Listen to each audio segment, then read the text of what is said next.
is a aging workshop on the county nursing home. This is an information meeting. We'll let the professionals make their presentation and open up for questions. I will introduce John Halley first. So start us off. Is there a mic? There are mics on the floor. Sir. Just for the people that are. One up here. That's seen. This one seems to be live. People who are watching probably won't be able to hear. Yeah. Good point. It will be live. It needs to be live. All right. So my name is John. I'll be the architect, one of the architects to the project. We have 4 individuals here from the firm of Boys and King. I'm going to let them introduce themselves. Jason, who's sitting by the computer over there, is going to do the primary presentation. We're here to talk about the mechanical systems. We have the mechanical and electrical engineers here. They have a presentation, and then we're going to do a question and answer session. You're good, guys. Go ahead. Jonathan. Jason, you want to introduce? Yeah, so I'm Jason Parkhurst. I'm a mechanical engineer. Oh.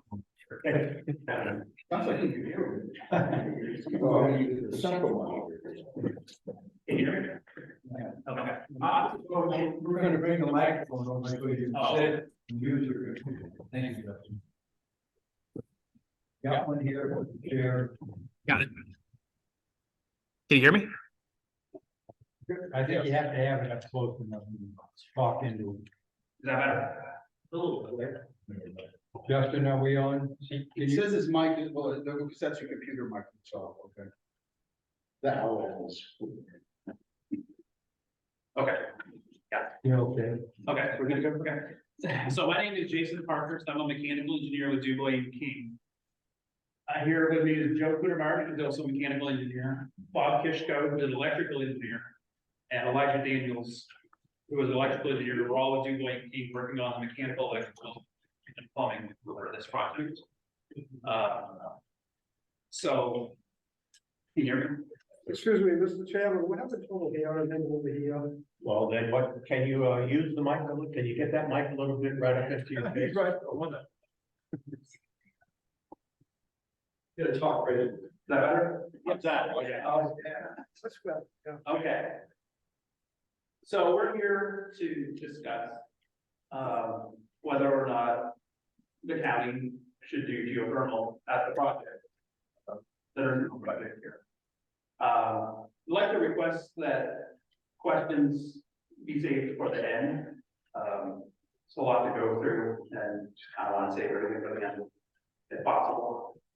With that, I guess I'll start the PowerPoint. Say your name. Well, my name is Jason Parkhurst. I'm a Dubois and King.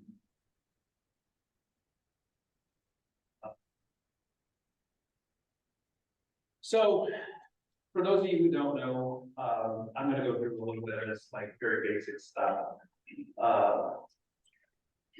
So, what is geothermal? On the EPA's website, geothermal technology harnesses the Earth's heat. Just a few feet below the surface, the Earth maintains a near constant temperature, in contrast to the summer and winter trees of the ambient air above ground.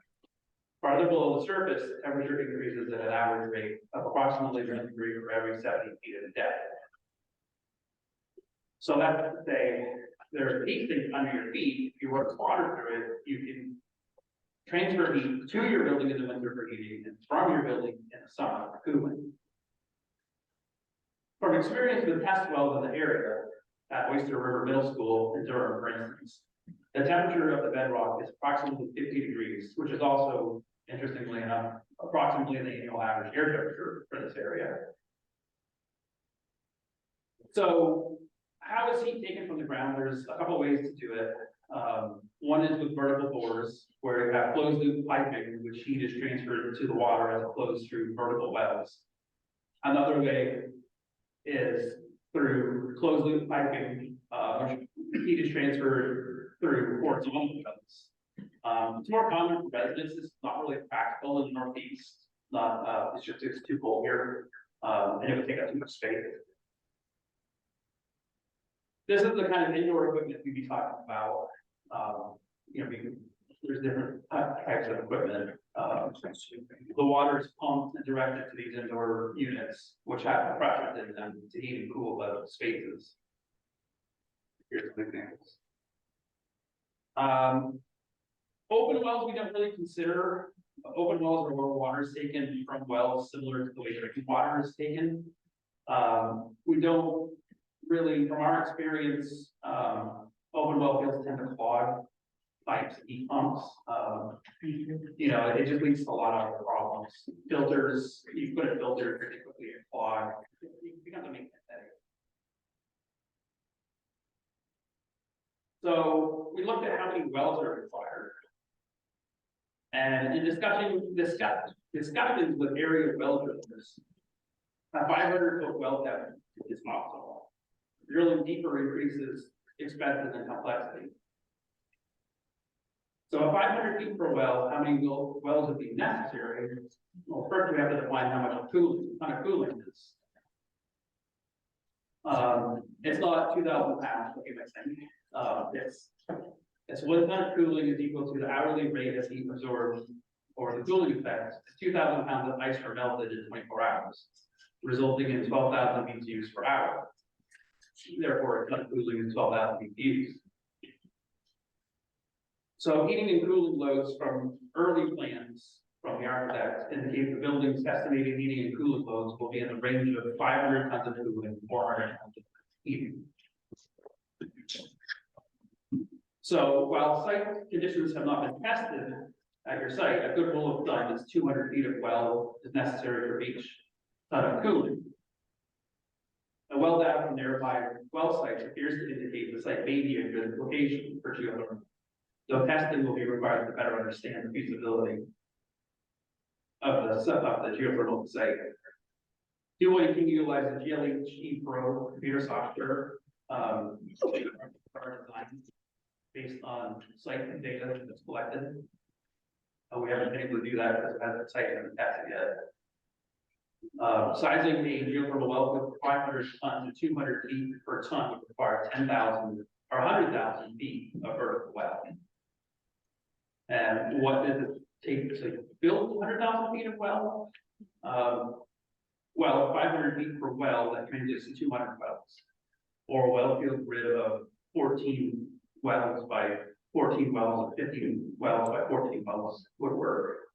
The site appears to be able to accommodate such a design. The well field is very flexible, does not need to be rectangular in shape or square in shape. Because the wells can be built just about anywhere. Would this present significant cost? Yes, we will address that later on. The well locations, like I said, can go anywhere. They can go under parking lots, driveways, wherever it's most convenient. Wells should be placed 25 feet apart. Therefore, 14 by 14 well field grid. If you wanted to keep it square, it would be 400 feet by 400 feet. So then the question becomes, does it make sense economically? Which is probably the big question here. So we looked at 3 options. First, we looked at a base system where we have a boiler tower connection. This is a water source heat pump system, boiler and cooling tower. This approach requires no geothermal well drilling. A boiler and cooling tower provides heating and cooling to the heat pump loop as necessary. Individual heat pumps take heat or reject heat to the heat pump loop as required to maintain space temperature.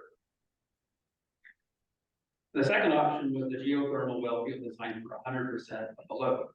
So this option is similar to the boiler tower option.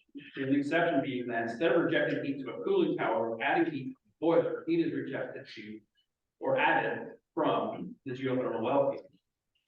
The cooling tower and boiler would still be required due to SGI requirements and redundancy requirements.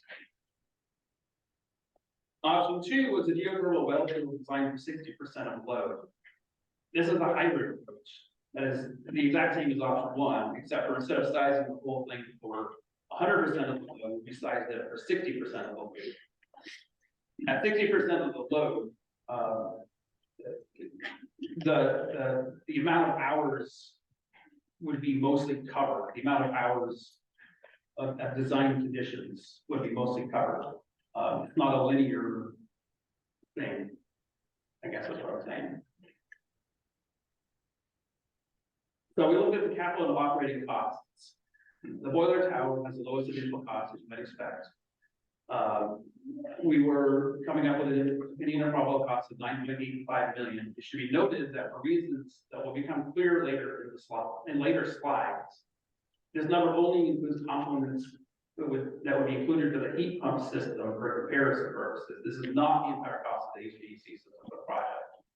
Items not included in these costs include ductwork to require ventilation, air handling equipment, and related controls. But the boiler and tower has the highest energy use and the highest operating cost. The 100% well field has the highest initial cost or construction cost, but it has the lowest energy cost and the lowest operating cost.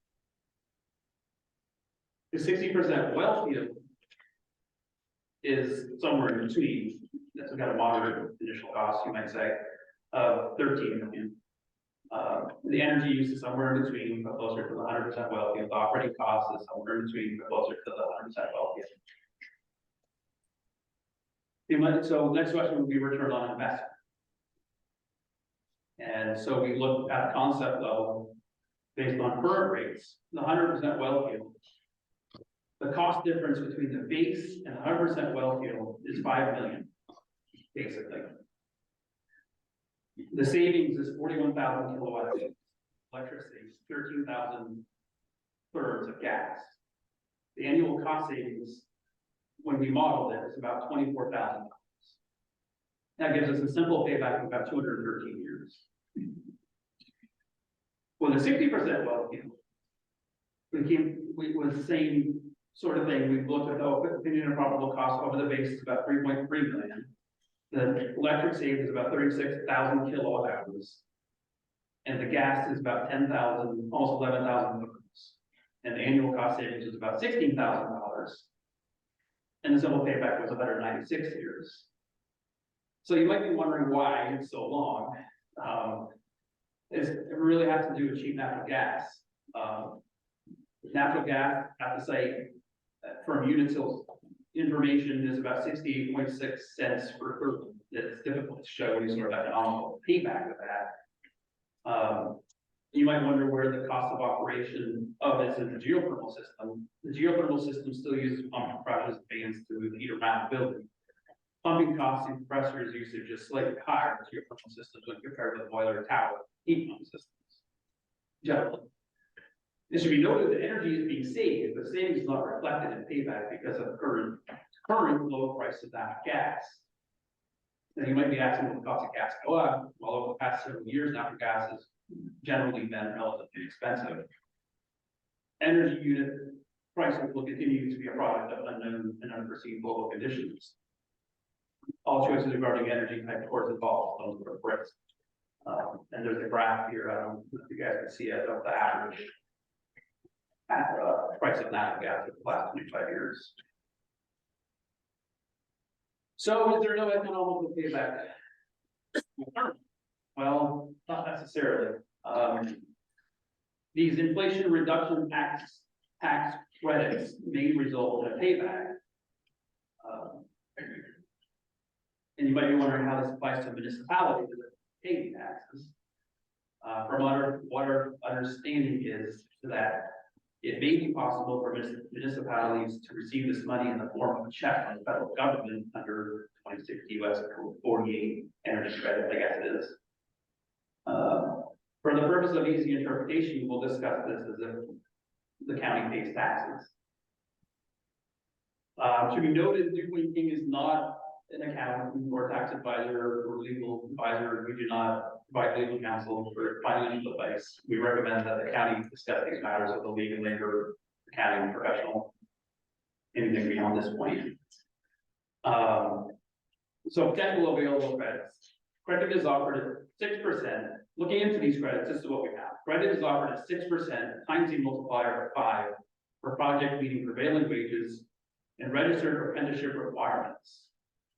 or a total of a 30% tax credit. There are some exceptions to that apprenticeship requirement also. But we can talk about that later.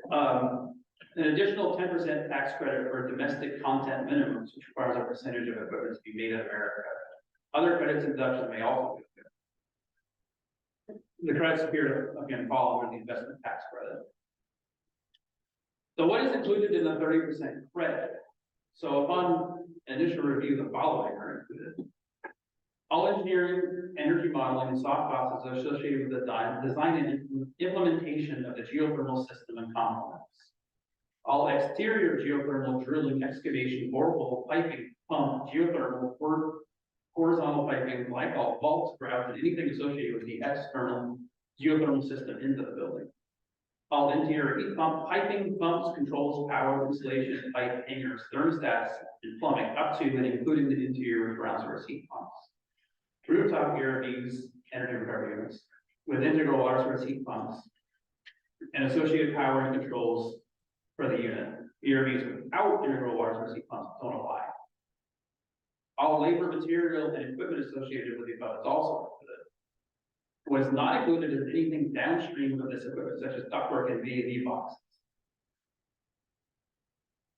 So, based on discussions with New Hampshire Saves, the rebates, we also looked at the rebates for the straight up boiler tower system. And based on that, that's about $80 per ton is what we were given. So for a 500-ton system, we'd be looking at about $40,000. Then we also said, well, we take the tax credit and get the rebates. And after discussing that possibility with the New Hampshire State, they said, no, can't do that. So whatever.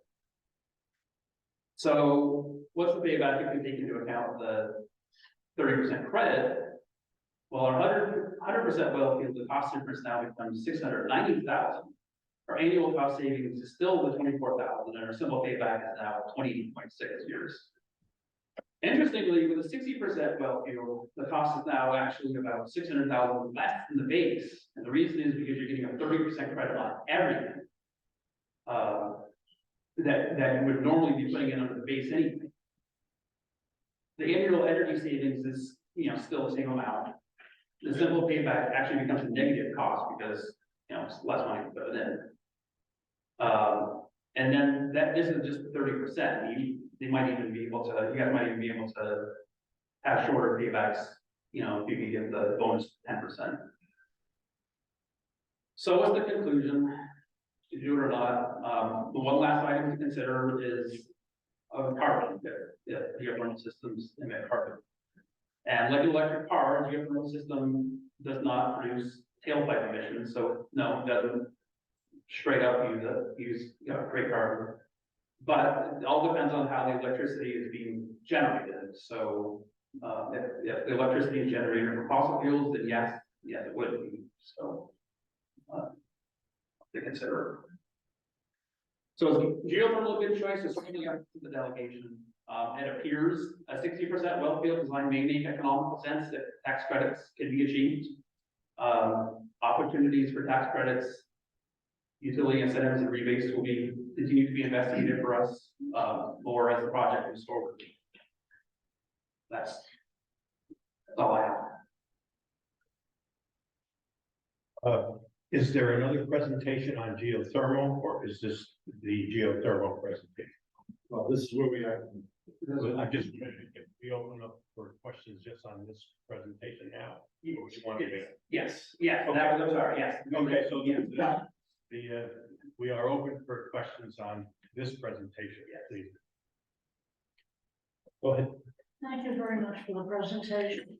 And I really appreciate it. I'm a person who's really pro geothermal. In Durham, we recently built a new middle school, which has geothermal power. Can you hear me? I think. Yeah, I can. And it's working very well, and it was put in with consideration for taxpayers and what we have to pay. Sure. I really like that we were given this tonight, but I would appreciate having this, since you got it already in print, in writing, so we can think about it when we make our final decision, considering everything. Sure. Is that possible? Sure. Great, thank you very much. Anything else? Representative Arrington? Turcott, sorry. No problem. Look the same from a distance. Almost identical. One question, I was unaware that Durham had actually put this in. Are there any other public sector, schools, buildings, projects That geothermal. in New Hampshire? Oh, yeah, we're working on a project now in a house, actually, large house, where they're doing geothermal. No, I don't mean single family houses. I mean So 20 years ago, projects like, we're talking here, public sector or large industrial or whatever. so a very comparable project would be the Merrimack County nursing home. That was 20 years ago, our firm did that. That has an open well design, and has been operating now for more than 20 years. I think Lori's gonna be here, Shivanette, she was the administrator at the time. She could perhaps speak to it directly. But my understanding is, that system, actually operates really well. It actually hit an aquifer, so that it was designed around 1,500 foot wells, am I correct, gentlemen? 16. Regardless, we ended up drilling less wells than the design, and it has never bleeded. In other words, it has never flushed itself, because the wells all talk to each other. It maintains a constant temperature in the system, based on that aquifer. Noting that the county home is right along the river there. But that's a system that's been operating now for more than 20 years. We've done several other projects. We did South Cove in Grantham, which was a community center that ended up with two well system, if you will. It's about a 20,000 square foot building. I don't know if you can think of any others, but Good evening, everyone. Bob Kishko from DuBois and King. I'm gonna get the dates wrong because they all seem to run together, but probably 15 to 20 years ago, 18 years ago, at the Tilton Veterans Home, there's a number of different styles of geothermal. I think they called it the quote unquote slinky system, which was, Jason alluded to, we actually put tubing into the big pond that's there, that's used as a heat source or a heat sink, depending if you're putting heat or putting heat back. And then I know there were a number of wells there. That was at a different time with a different firm, but that's been around for a number of years as well. And that's a fairly large facility. Thank you. Thank you. To further answer your question, Kingwood Regional High School youth forum had done about 15, less than 20 years ago, with many wells. And school board member from Brookfield, that last name Brown, I can't remember his first name, really carried the ball on it. So if you want some detailed information, he'd really be a good point man. From what I've heard so far, it doesn't sound like a good business decision for us. We've got pretty good buy on natural gas. We just put it, I think we took out a bond, if I recall. Natural gas over here. And that worked out quite well. We saved quite a lot of money with that. I don't see natural gas as going extremely high. There's more and more of it coming online. So I'm going like, well, maybe it would be more fitting for another generation to do this well thing instead. It's not really something that has to be integrated into the building, is it? It could be done. At a later date. Yes. Yes, yes. You just have to have a little extra space in the building for your circulating equipment. Yeah, exactly. Okay, thank you. I had some other hands up over here. Representative. A few questions. I'm naive to the geothermal, so please bear with me. Does the quality of water matter? We've got a dump nearby, and what if all of a sudden the wells you're getting start showing pollution? Is that gonna be an issue? So we were talking about, closed loop wells, so that shouldn't be an issue. So it's not, we're not taking water out of the plant per se, it's. Okay, another question, do you have, is there a drop dead number where you say this isn't gonna work? You start doing it, you try doing it, you think it's gonna go, but all of a sudden it doesn't? Is there a number where you say this is not financially feasible at this time? And the second part of the question is, can you do partial of the new nursing home? Can a partial section of it be geothermal and another section be the standard natural gas or something? And then maybe if it really works out well, morph into either one or the other, if for some reason or other. Well, that was sort of like, we were looking at the hybrid. You know, so that they could, so that if you know, a certain number of a percentage of the load could be handled by a smaller well field. Per se, but we wouldn't break off sections per se. I would think we'd want to do that. So I do think that there's some overlapping conversations that need to happen. So we've talked, I've got a gentleman, Dan Weeks, coming from Revision Energy a little later tonight. He's going to talk about solar.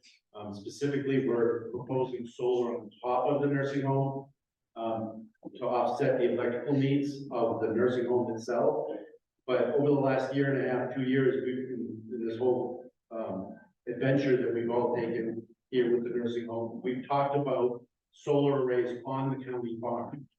If the county were to build a large array or two, that begins to play into the decision of electric heat pumps that are tied to the geothermal. So now you get the benefit of exchanging the energy with the earth and offsetting the electrical needs of one of you will be able to speak to this better, but offset the electrical operating costs of that equipment, which drives the overall costs down.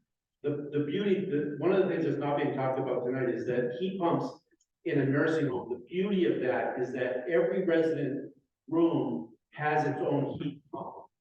So I'm in room 2 and I think it's hot and I can turn the air conditioning on. And Sally's in room 3 and she thinks it's cold and she can turn her heat on. So there's in terms of comfort to the resident, it's specific to the room that heat pump is controlled. Yeah, each room would have its own thermostat. But that has nothing to do with geothermal, does it? Absolutely, It does. absolutely, yeah. You can't do that anyway? With any kind of system. Well, you could, yeah, if we did a boiler tower, maybe you could, without drilling the wells. Yes, I suppose you could do that way. Well, he's talking about with the heat pumps, any sort of, you know, water source heat pump system. This is how we propose that. You okay? Cliff? I am phenomenally. Okay, Thank you. this side of the room here. Thank you for taking my question. The equipment that this requires. Yeah. Underground, you move the water through pumps. Yes. Above the ground, you either running on electric or gas. Correct. Well, yes. It is quite a volume of equipment. Yeah, You we have. said, and with compressors, heat pump. Out of 250 beds, if there's 250 heat pumps, where are they located? How do they work? So those are in the, I don't know if you guys heard the question, but he's asking where the heat pumps are located. So the majority of them would, as John kind of was alluding to, they actually be in the nursing home spaces themselves. Typically, we would put them in a corner of the room. They could be in the corner of the room, they could be in the ceiling, Or they could be in the ceiling. ceiling cavity. Yeah. The corner of the room is chase, so you wouldn't see that. You would, you know. Okay, then you have air handlers and a variety of their equipment room. Is it in the building? Is it both on the ground floor and on the roof? Probably the basement, we haven't really gotten the design super far to determine exactly where all this So goes. it will require some significant steps.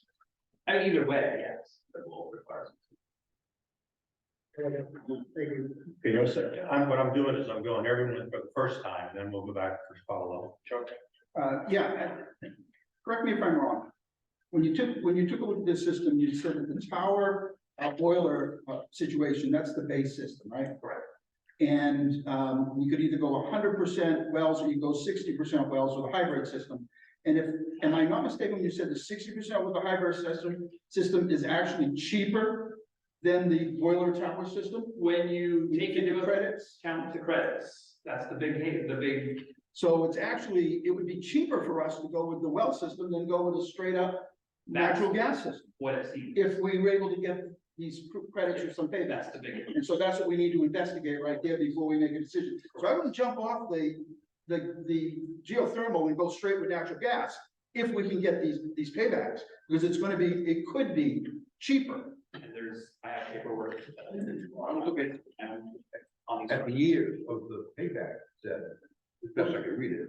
That's not, That that's, didn't- it didn't include that stuff. Yeah, that did include the credit. When you take into account the credits, it becomes very viable. Okay, I guess we need to see those. Yeah, that's right. I agree. Do you have questions? No, I'm waiting. Commissioner Kivett, come up. Okay. So, And go ahead.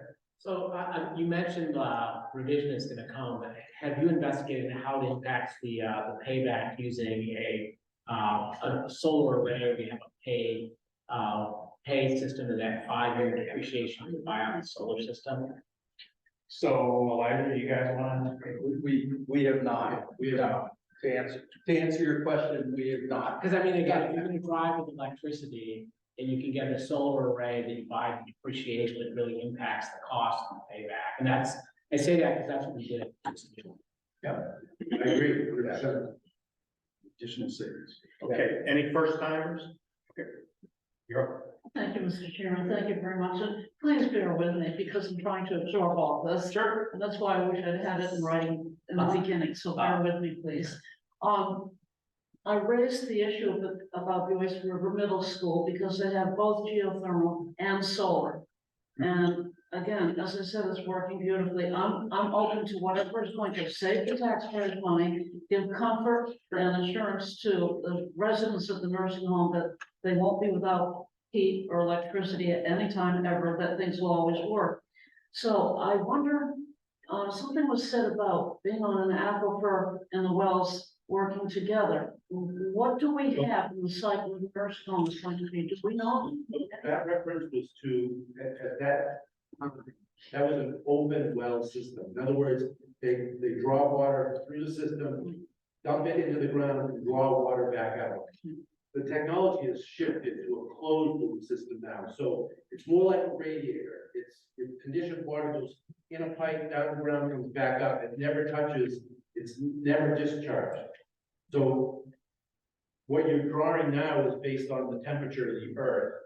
And the systems have changed a lot in 20 years, so I don't know, Jason, if you want to speak more to that, but.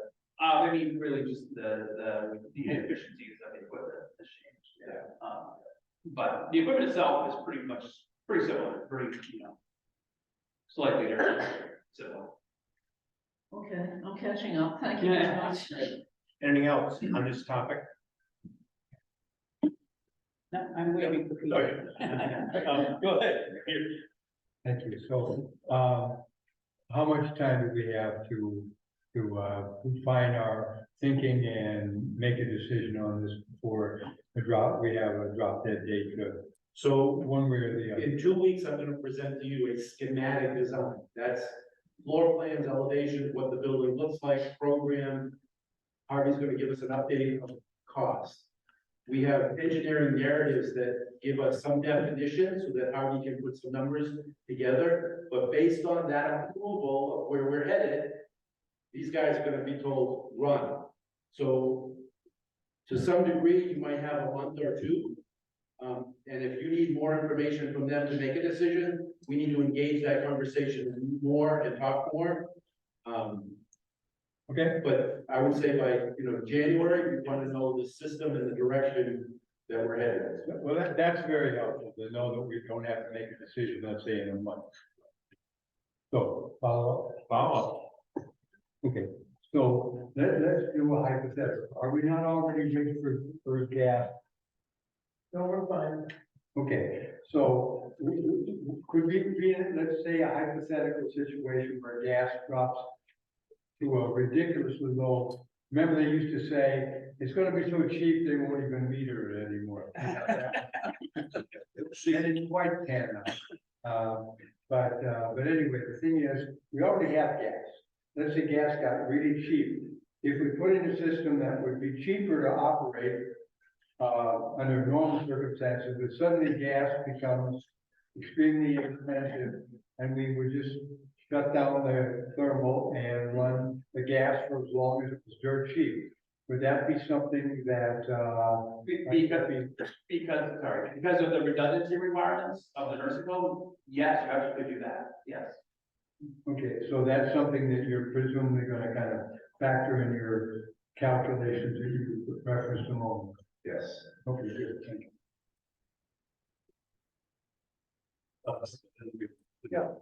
Simple question, would the geothermal be self-sustaining if something happened in our world? We could count on that functioning as long as it wasn't blown up. Like a gas, you have natural gas, you got pipelines. If something happened today, you don't have natural gas. So if we went with geothermal and it was a closed unit, is it more self-sustaining? Once it's in? Yeah. With the exception of electric, we'd have to have the electric force. Well, it's so like, sorry, Elijah Daniels, I'm the electrical project manager for Duke. Okay. It would still need electrical power to operate the system. Something that I have been investigating already is, the power generation. We're hoping to utilize the natural gas for the generators. I've actually investigated it for this building and the corrections facility as well. These systems, because gas is so cheap, it would allow us to ramp up the generators in times of peak usage electrically. And it would, what we call peak shaving. It would shave the electric bill, so then you're not running into higher rates because you have, such high peaks and low valleys. We would be able to fire up our generators. So to answer the question, yes, but we would be backing up the system with most likely it would be a gas generating system. So as long as we have gas, we could continue to operate the system inside the facility. And we are talking about a solar capacity of considerable magnitude. Yes. Being built into the system anyway. Yes, and we are, I have started researching battery storage, on-site battery storage for the same reason. So it would integrate into the solar panels. The solar panels would charge the batteries would then be used during peak times or at nighttime, and then be recharged in the morning or during the day. So that's also a system that we're looking into, feasibility wise. That's not a system that's required, so it's a little different. I really have to look at the paybacks on a system like that. But with the generation system, it will be a requirement for life safety at the nursing home. So that system's already going to be in place. So if I heard you right, you're gonna have generators at the new nursing home, and they may have to be bigger depending on what will be required of them. yes, If we go geothermal. yes, typically, To natural gas. yes. Now, do these generators, how federally regulated are these generators? And will it only produce the exact power it needs, or will it try to feed some back into the system or what have you with it? No, typically we don't, because power generation goes through a whole different, you have to have, it's essentially permissions with the state or with the I know, utility you company. do. So we don't typically, we don't design them around back into the grid as much as we, we size these systems. In this case, right now we're looking at options of minimal requirements and the full building load, and what would be the best option for for the nursing home. So, we would design a system that would, could possibly power the whole facility.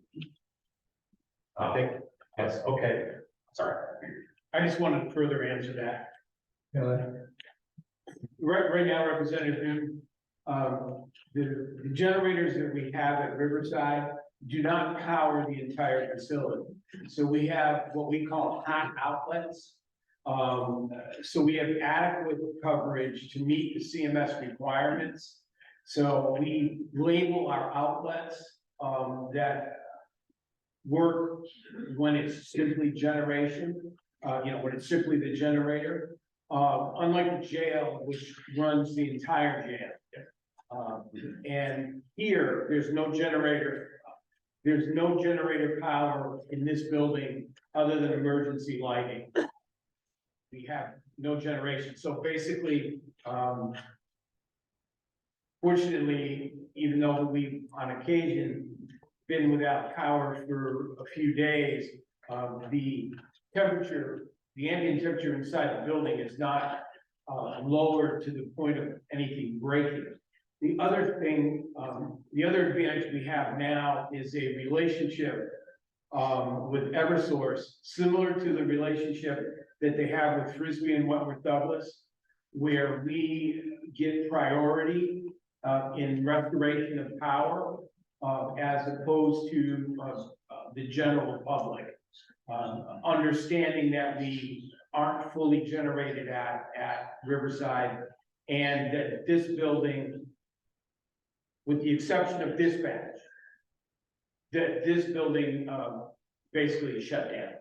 Well, what it seems right is what they're proposing will to possibly use the generators a lot more than they use now. Yes, sir. So what you've got now, I'm assuming there's an age to them, and is there a lot of maintenance at this point, or Yeah, and if you there's, don't use it much, it's okay? well, we have to run them once a week. Are they propane? No, they're diesel. I mean, they're still, we didn't, and you'll notice in the, as Representative Wall can tell you, there's a line item in the budget for us to provide fuel for those generators, separate from the propane that runs the complex.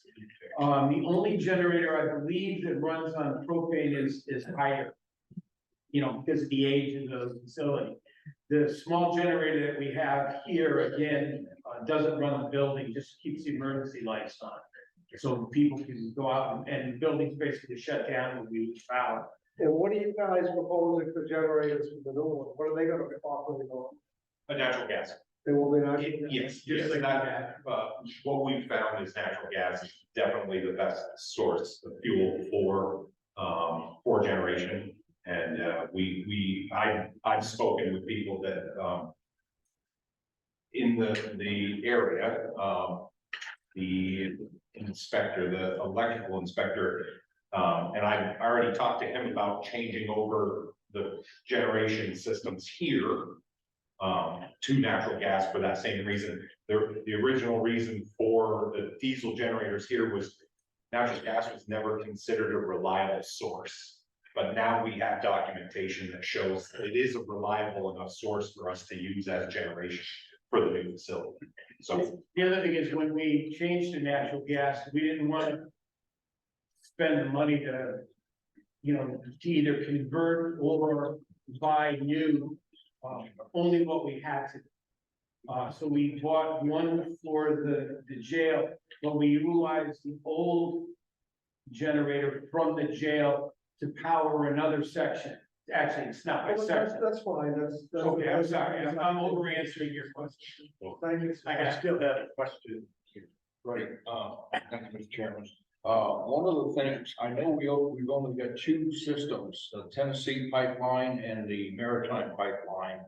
And there's been efforts to bring in another pipeline because there is a shortage in the wintertime at peak periods. Now, this would be a priority system. But could you address that? We don't, the priority natural gas. natural gas, but there's two, Tennessee and Maritime. Yep. And it's not enough because I know, we're on natural gas for a lot of our power. Sure. You know, we got one 400 MW here, 720 Grand Ridge, on there. So it sounds to me like we don't have enough Capacity. if something goes wrong. I did discuss with Unicel, Yes, we discussed. that they didn't indicate there was an issue. Well, I Good fuel available. People available. I went through a lot of these plants with natural gas and other, solar and biomass, but that was one of the problems. That they didn't have enough capacity. And if you remember, they tried to run one through southern New Hampshire, back into Massachusetts. I mean, ISO New England, I mean, we're actually, we equal out as far as, Seabrook taking care of us pretty much for the power we need. But as far as natural gas, we're not by ourselves. But I know it is a problem. We were informed by Unitil that they have capacity in the lines, the local system. Right. To bring, to do an extension to the new facility. Right. To allow us, and I mean, again, we're just in estimation phase, the size of the generator at this point. I know that George Pacific plant, the wallboard plant is down the river here, in New England. They have to shut down when it gets really cold because they cost natural gas is so low. So. Okay. So you're factoring all these items into Yes. the planning to be able to tell us something more in roughly a month. Is that a yes? Yes. Okay, Chuck? Yeah, and one of the things I think I heard you say as well, that we have to have additional generator capacity, but utilizing that additional generator capacity will help us offset higher electric rates as well at certain times. It can. Yes. Peak shaving. Peak shaving, Yes, peak shaving is essentially lowering the peaks so that your Overall demand charges. overall demand charges. So we could have lower, this would help keep our electric rates down as well, so that actually it could potentially, it could pay for itself. Right. So we'll get the larger generators and we wouldn't see any additional cost over if we didn't have the generator. Natural gas generators are more efficient. They are lower maintenance, cheaper to maintain. Is there any way to link our solar, if we have solar array here and have batteries to run the generators? Would that be something that could possibly? So we could, Hybrid. yeah, we could do a hybrid system of, the battery storage could be what you use for peak demand. So you could, peak shave with your battery system. So that, And then you can, charge it as much as you can from solar. And then whenever you're not able to charge enough, you can. so if we found that there was a supply situation where our supply, they were unable to provide us with enough gas, we'd have the solar to fall back on. You'd have solar to fall back on. Thank you. And electricity. Yep.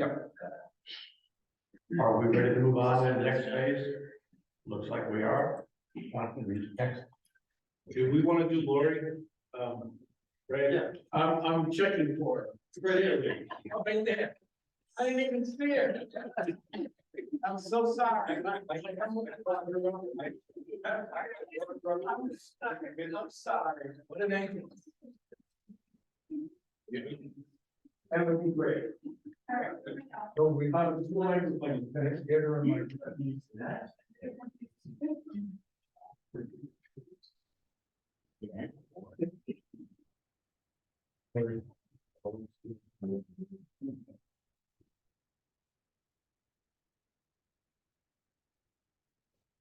Dean.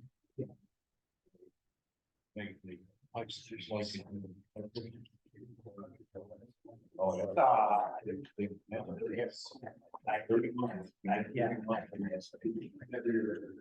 evening, my name is Lori Stibbanatter. I am in the long-term care industry for almost 30 years now. So spent about 16 years at Merrimack County Nursing Home, both as the director of nursing and the nursing home administrator. Did the exact same thing that you are all doing right now. We built our new facility in 2008, which was, looking at geothermal, looking at construction costs, really trying to figure out what's the best avenue for building a more modern facility. Any of you that have not been up to Merrimack County, I'm sure most of you have known of it. I encourage you to go take a look. It was many years of planning. We did end up with geothermal, and it was a great investment.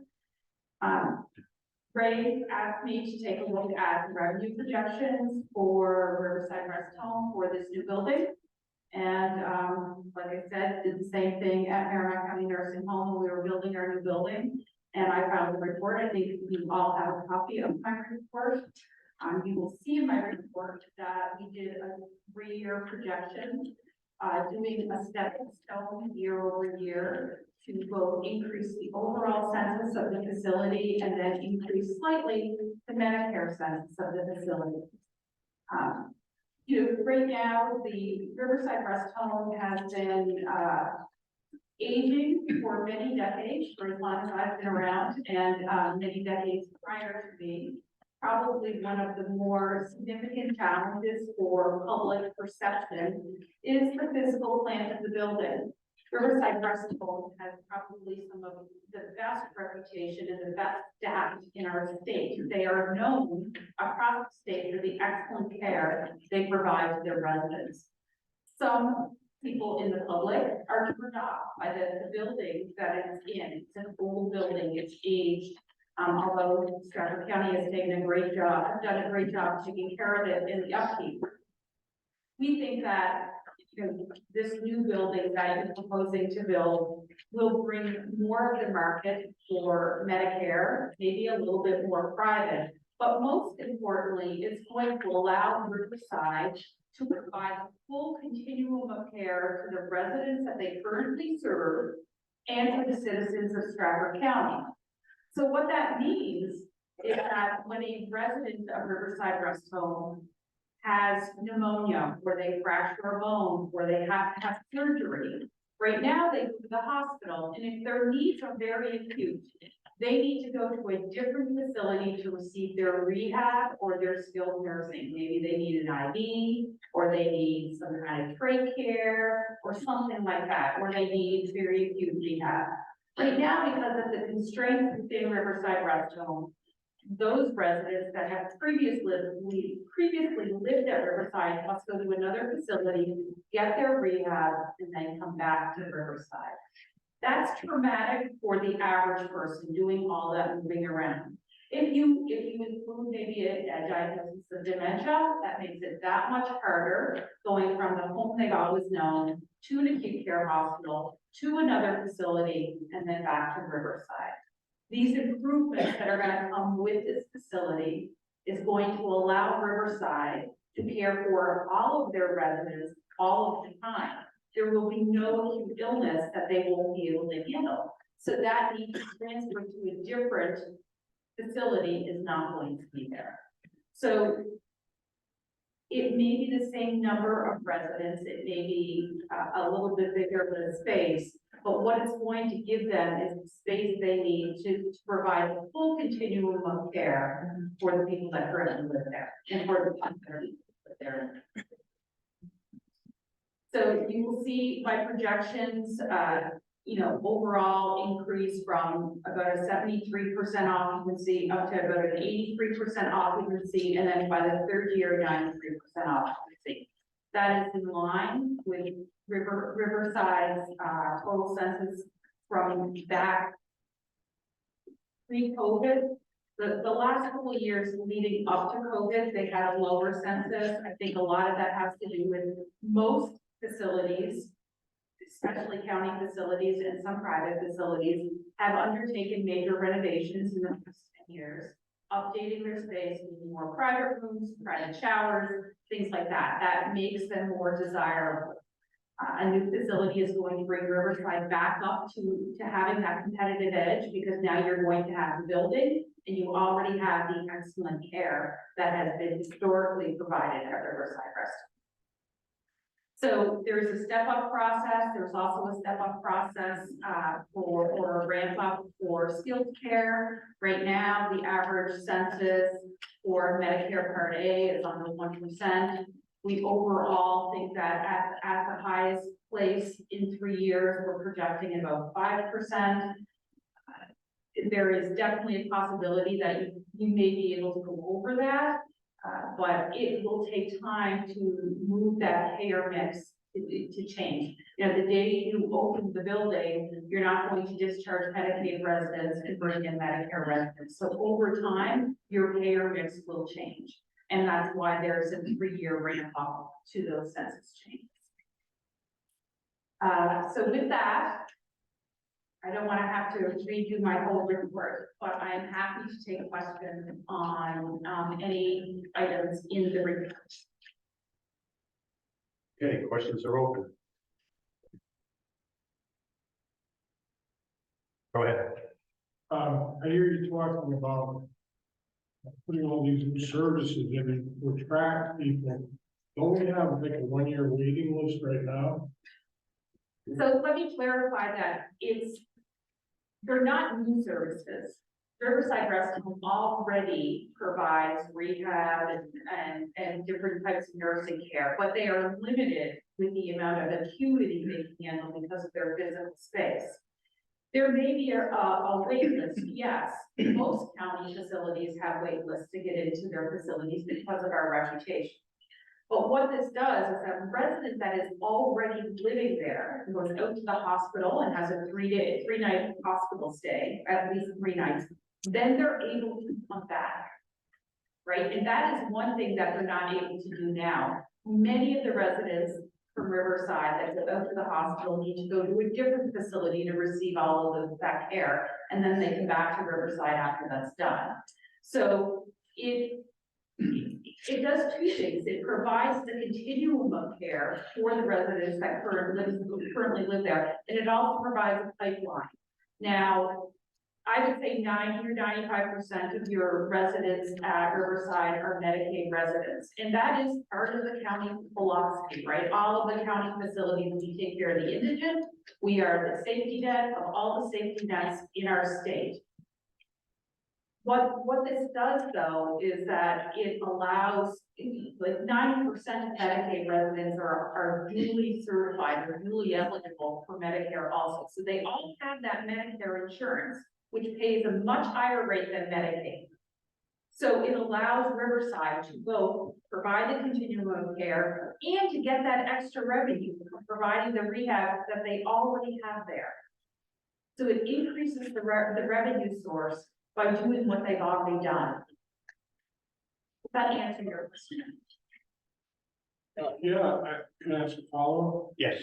But at what cost? I mean, you talk a lot of money here. You talk, I don't know, 150 or 70 million, whatever.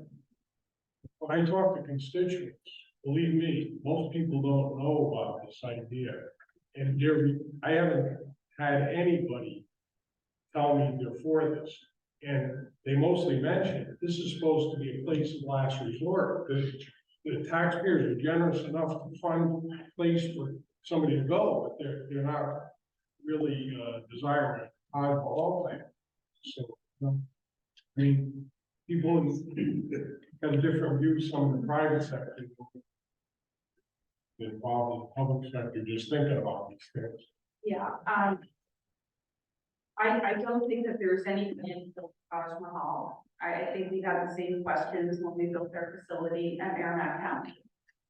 You know, and the conclusions we've come to, although Medicaid is a payer of last resort, the county nursing home isn't necessarily the choice of last resort. They often want to come to the county nursing home because of the care that is provided there.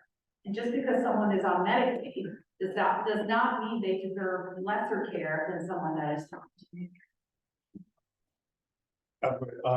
Representative Grassi was next. I just have a question here, and listening to what you're saying about, so when somebody comes in that's on Medicaid, Medicare, Medicaid, they come into the nursing home, they have to go to the hospital. That bed is empty. You don't refill that bed. It's still empty, right? Correct. And you're not getting a reimbursement for that bed at that time, correct? Yes. So when they go into a rehab facility someplace else, all that money is going to that rehab facility, and you're still holding that bed empty. Yes. Yes. So what we're going to do is we're just saying, when they come back out of the hospital, instead of going to rehab facility, you're gonna put them back in their own bed. And we're just gonna collect money that we should be collecting all along. So what this does is it actually saves us from losing money because we actually have to keep that bed open for them, whether it be a week, 2 weeks, 3 weeks, a month that they're away, we can't refill their bed. So usually it's, the average length of stay is somewhere between 30 and 60 days for a Medicare Part A stay. So you're pulled into bed for that period of time while they're in another facility. With no revenue. With no revenue. So not only do you get that resident back in the bed in the facility that they know, and not only are you getting, you know, if your average Medicaid rate is 200, I'm just using round numbers, $200 a day, Medicare is going to pay you close to $600 a day. And that other facility is getting that $600 a day while you're getting zero revenue on the bed that you're holding. Thank you. There was a question, go ahead, Dr. Zimmer. Yeah, thank you. On that, follow up on that point you made, what percentage of the individuals in the facility actually go through a scenario where they leave, you have to hold the bed open and then they come back? I didn't say how many times that happens. Ray would probably have to answer that. There are very few facilities left that do not run a comprehensive Part A program. So I can count maybe 2 or 3 that take Medicaid that do not run a Medicare Part A program in the entire state. So in Stratford County is just one of them, one of the 2 or 3. So how many times that happens in Stratford County, I don't know. Ray would be. That's the question, not the, how many facilities. Probably 15 or 20 times a year. 15 or 20 times a year. For when we get no revenue, when we could be acquiring, as Ms. Shibonette said, $500 to $600 a day. Because it's a Medicare. Remember that 90%, or actually it's even more, of our residents who are on Medicaid also have Medicare. It's you know, it's simply a product of their age. We just, 3rd week of September, we vaccinated all of our residents for COVID. We ended up paying for 2 residents that didn't have the Medicare coverage to absorb the cost of the booster shot. So all of our residents, but 2 or 3 have Medicare and Medicaid in the facility. Thanks. Just so 15 to 20 times a year, what's the average length of that individual? About 6 weeks, normally is 6 weeks. And that's not unusual. Most of it's IV related, and a lot of that is a 6-week IV rehab. Thank you. Representative Grassi has a follow-up. One of the things that listening to what you're saying here, and I don't know which one of you may be able to answer this, but when they're talking about the class of our patients is going to change. What you're saying, what I'm hearing here is our patients are going to change, where we're going to bring in a bunch of private pay patients. What we're going and throw out all the Medicaid people. What we're going to be doing is keeping our own people who are now rehab patients. Yeah, we're not going to change our. We're going to go from collecting $200 a day on them to collecting $600 a day. Or $0. Or $0. Right now, when we get $0 for those patients, that bed's sitting empty. And we're just gonna go from what their normal rate would be if they go into rehab, it would be $400 more a day. Also, what Commissioner Shibonette, I'm sorry, as you know, Lori was also the Commissioner of Health and Human Services for the state of New Hampshire. What she also didn't mention was somebody who comes in directly from the hospital, who's spent those 3 midnights in the hospital and entitled to skilled care. When they go to a private facility and they run out of that skilled care time and they don't have any money, don't have any assets and they're Medicaid eligible, then they call us to take it. You know, from the private facility. And that happens, I have a list of, right now, that's not who we're taking. We're trying to bail out the hospitals, because the hospitals are, I had the unfortunate need to go to the ER. I was in the hallway I never made it to a room. So, you know, we're trying to bail out, Frisbee, Wentworth Douglas, in taking Stratford County residents out of their facility. Because we know that people that are in other nursing homes, they're safe. You know, they're safe in that location. They cared for them for a period of time. You know, I'm sorry if they don't think they're adequately reimbursed to continue to care for them. And we would take them, but that's not where the need is. Right now, our primary need is to take people from home that are not safe. In fact, the last 3 or 4 admissions that we've had have all come from home with families pleading for us to take them, because no one else will. And then it's been Wentworth Douglas primarily, not so much Frisbee. The need isn't there as much as Wentworth Douglas, who has 10 or 15 people at any one time that they'd like us to take. Some have been there for months, or we just took a gentleman that's been there for over a year. Said where? At Wentworth Douglas. In the hospital. In the hospital for more in excess of a year. Now, I will admit to you, he has special needs, you know, that might contribute to why no one else would take him. But it was more than a year. So if you look at the 3-year projections in my report, you will see that in combination, the regular Medicaid population and the behavioral health Medicaid population, which is FPU Medicaid, when you combine those two, your census is still over 90% Medicaid, because all of those patients are also Medicaid. So you're looking at a facility that is still projecting over a 90% Medicaid population, which is much, much higher than any private or even nonprofit facility runs. No one runs 90% Medicaid population except for county homes, because that's our mission. We don't project more than 5% Medicare per day, and that's mostly residents that go to hospitals and come back. And then private pay is still projected at 4%, which is just, again, a very small portion of the population, which is what you would expect for a county. Yeah, speaking of the, 3-year estimates and the on, I'd like to just go over the year 3 estimate. Sure. And what number do you have? If somebody is a private payer, what's that? What page are you? There's no page number on that number. Oh. So you got on it's the next to the last page of the graph. There's the 3-year census, you've got year 1 estimate, and then on the second page, you've got year 2 and year 3. So I'm going right to year 3, and I'm wondering what you use for a number. Let's say a private pay resident is there for a year. What is your estimate that they're gonna pay for being in Riverside for a year? Because I see it as like 160,000, something like that. Now, So $450 a day is what they're estimating the daily rate to be for private pay, which is in line with the market right now. no, actually, Beverly Fields is about 94,000 a year. So it's quite a bit higher than the market, unless there's things that they've got that, I know people that are there now, and that's what they're paying. They're not a nursing home. Excuse me?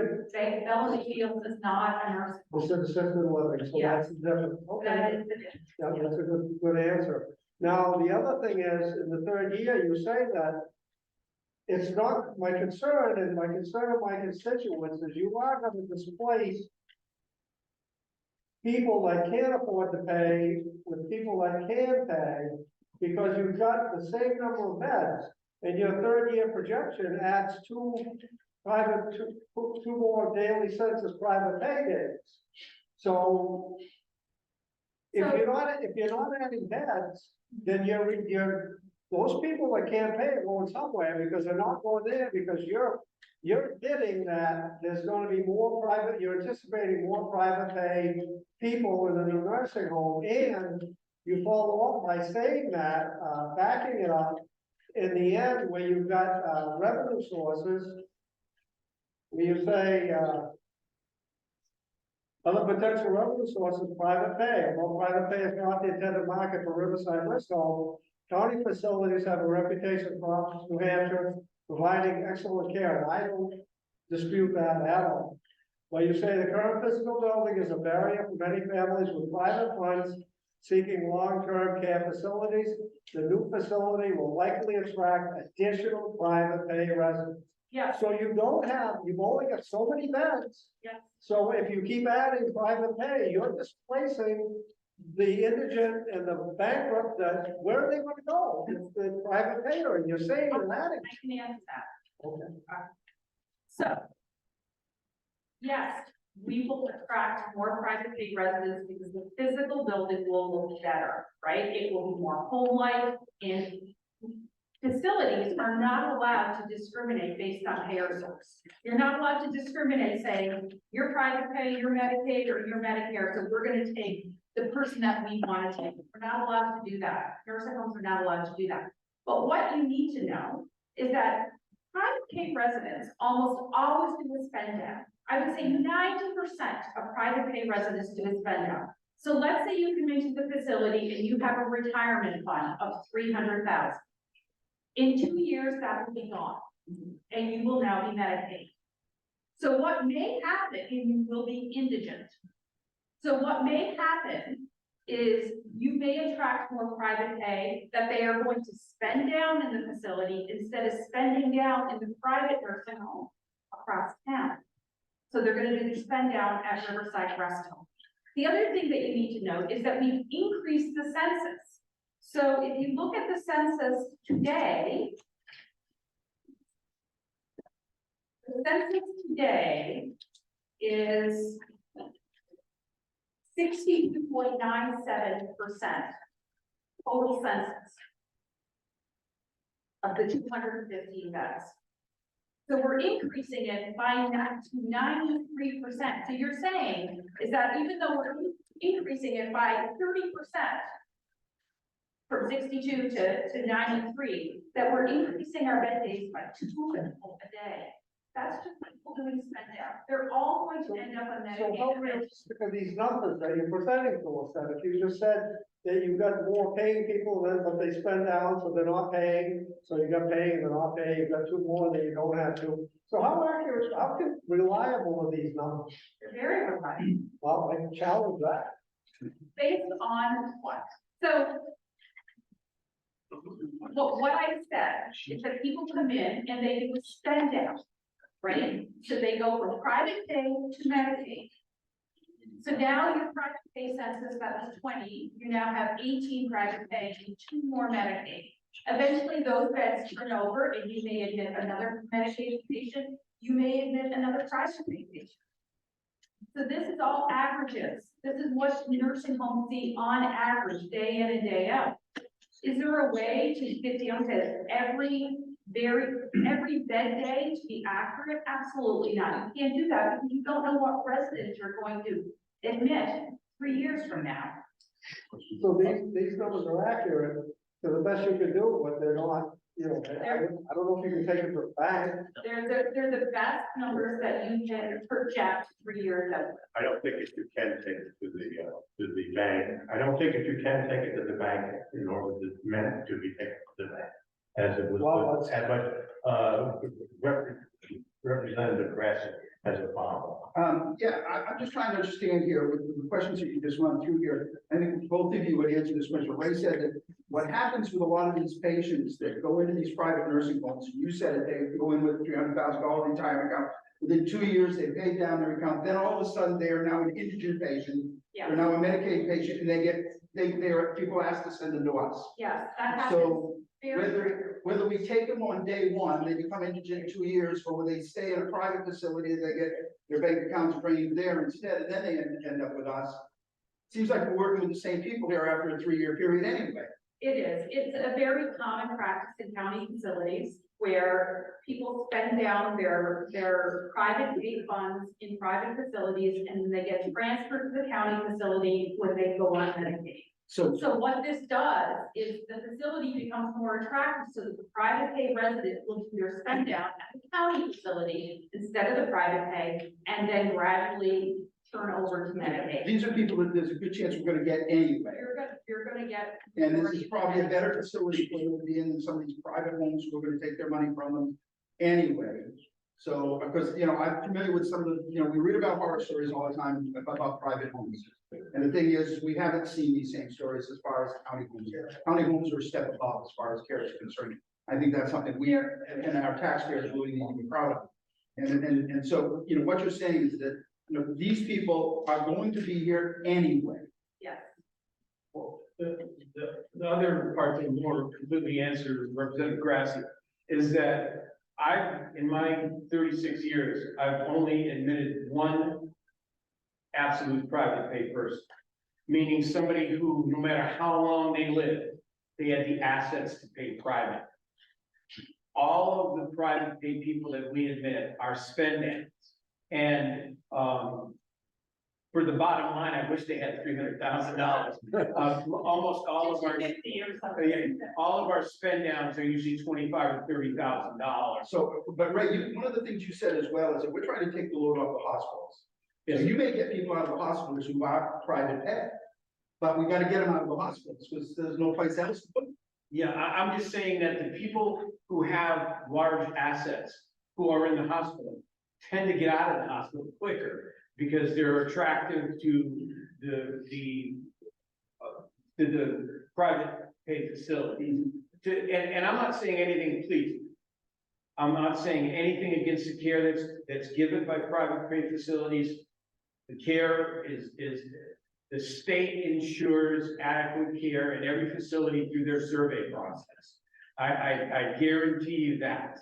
I also, but people who, again, have assets are more likely to be placed than people who don't. The person that stayed at Wentworth Douglas for a year, you know, he doesn't have any assets, right? And you know, or he would have likely been, you know, admitted somewhere else in the time it took us to get him there.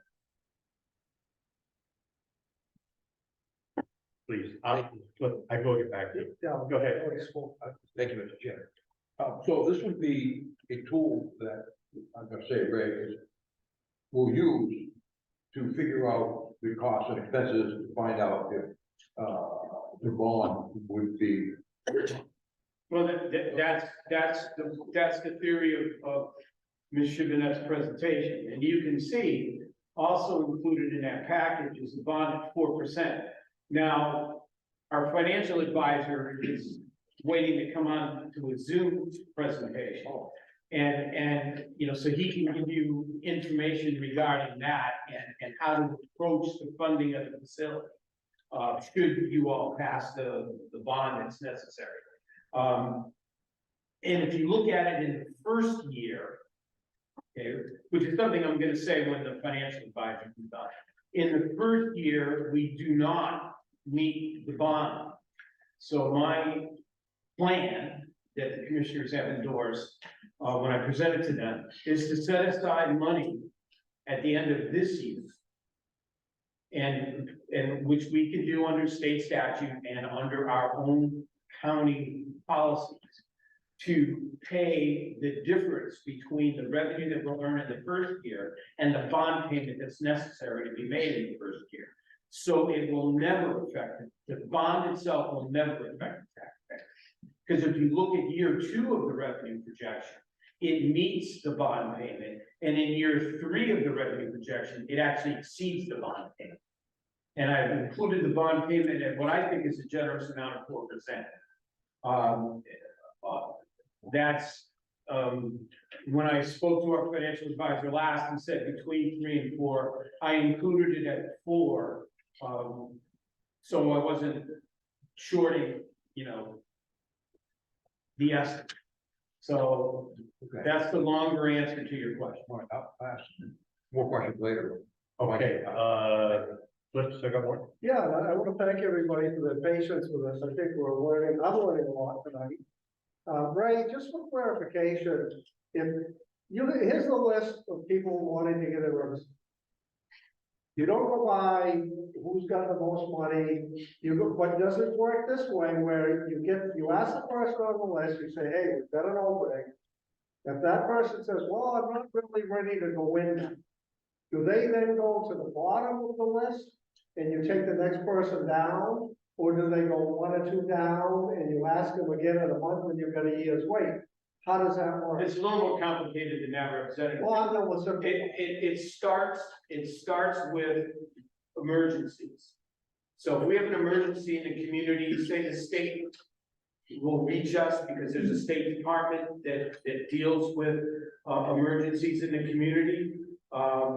So if they have an emergency in the community, somebody who has no place to go and who's needs and qualifies to be in a nursing home, that's our first priority. They jump the list. The second, Do that? yeah, I can do that. And I'm doing it for the safety of our Stratford County residents. So the next level is the hospital. To try and clear out, again, this is primarily Wentworth Douglas. We don't look at assets. We want to make sure they qualify for Medicaid, meaning that they haven't done anything deceptive in the last 5 years, like giving away a whole bunch of money or something. So we do it. Actually, Wentworth Douglas does it on their own now. They've actually hired someone to kind of pre-qualify someone for Medicaid. And we use that information and do some checking ourselves. We're fine with taking a Medicaid person. We just don't want to take somebody that we don't get paid at all for, because they've done something in their past, or their family has done something in the past that would make them unqualified for Medicaid. I don't think any facility does that. I mean, because once you admit someone, and if they don't qualify for Medicaid, you cannot disregard them, except to a place that will accept them, and nobody's going to accept them if they don't get paid. So once you bring somebody in, they're yours. And they can become, it's not just if you're losing the revenue, you also got to figure out how to pay for their pharmacy. And that can be, so it's not just we get zero revenue for bringing somebody in who doesn't qualify. We end up paying additional expenses, which includes pharmacy, which can be really expensive depending on what medication you are. Do you have any numbers where that's happened in the past year or two? No, we don't, it hasn't happened in the past year or two. I can tell you it's happened in the past. But we do, we have somebody that actually, her primary job is working to pre-qualify and helping the families through the Medicaid process. I don't know if any of you have had the misfortune of trying to get somebody onto that system, but it's exceptionally challenging. And they ask questions, and that's exceptionally confusing to somebody who isn't familiar with the process. So we actually have somebody who helps the family, goes to them with the appointment to the state. We'll actually go with them and help them find the documents that are necessary, and advise them on, and to help them get on the system.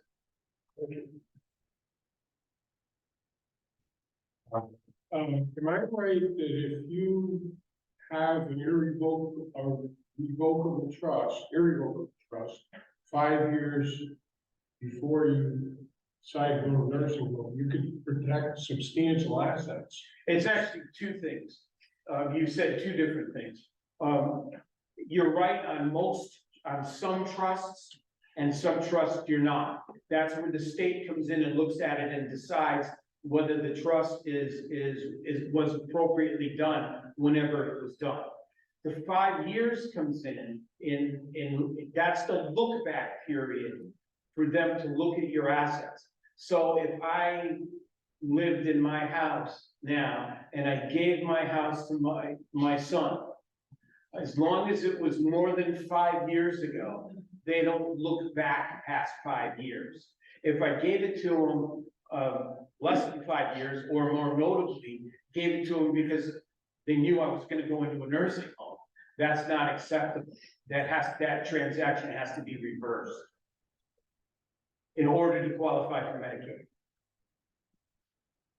But Maybe they didn't say that, but I listen to these shows every Saturday morning, and they seem to be pretty clear. You're shielding your assets, and that's your trust. Here, And you're Medicaid eligible. I guess what I'm getting at, somebody that it does accumulate bucks, maybe got a few smarts with them. I mean, I guess if I was looking for a place, I had a brand new nursing home. County running, and then I got the Rochester Manor down the street from me that hasn't put any big improvements that I've seen there. I guess which one would you choose, you know? Okay, why don't we try to stay on topic here, please? Please. Like, Lori. Lori, great, that's easy. Let's explore the private paydays, number that you have in there, $450 a day. So let's take one individual that you're assuming is coming in. How long do you anticipate that individual paying $450 a day? Are they coming in for 6 months and they're gonna run out of money? They coming in for a year, they coming in for 2 years, they coming in for 4 years? What's your estimate? Everybody's completely different, and so it depends on a lot of factors. It depends on whether they have insurance, it depends on if they have Medicare Part A, Medicare Part B, and how much funds they have. At what age do they come in? What is their medical conditions when they come in? Typically, people that have an infinite amount of money that could fund them for years and years and years in a nursing home, they typically receive their care at home. So they have enough money that they can hire private duty nurses to come into their home. Typically, what we see is someone that has funds anywhere from $55,000 up to about $150,000. And then they do the spend down with both, does that include pharmacy? Well, it depends on if they have a Part D plan or not, right? So there's a lot of contingencies on that, on how long that $450 a day is going to be billed. I would say it could be, I've had people come in on private pay for 1 month and then flip to Medicaid.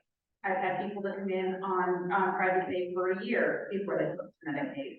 It's everything in between.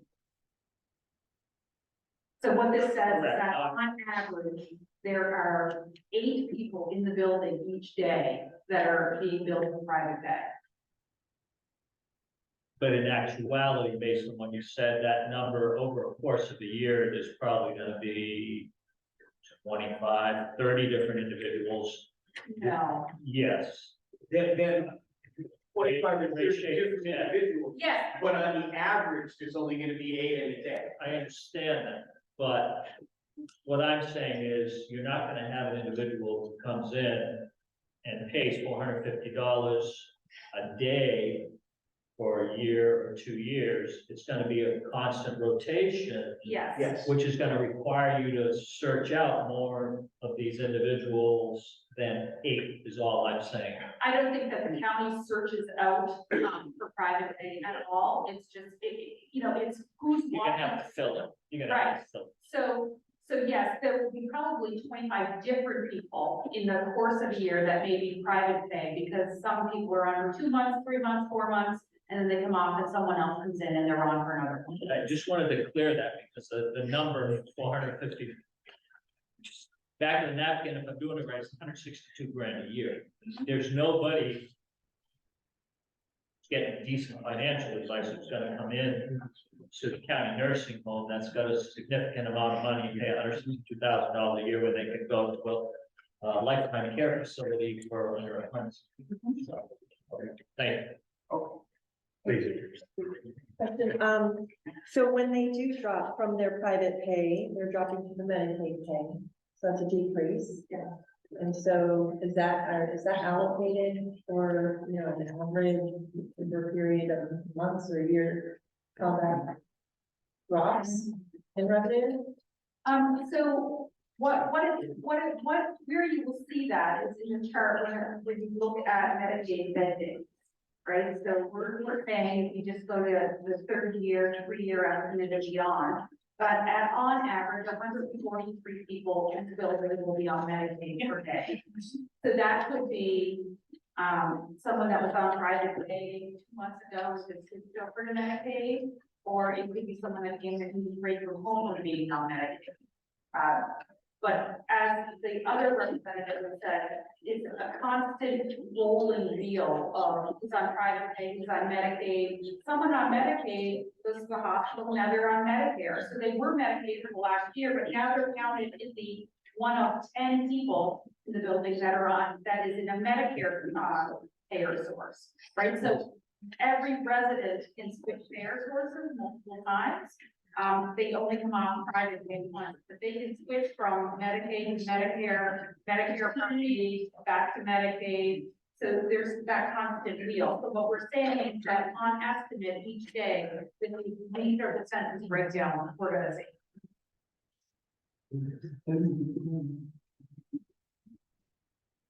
We all set to move on? Okay, so we've been waiting for this gentleman to be able to entertain us. He has arrived now, so. Okay, then. Let's go on to part 3 of our presentation then.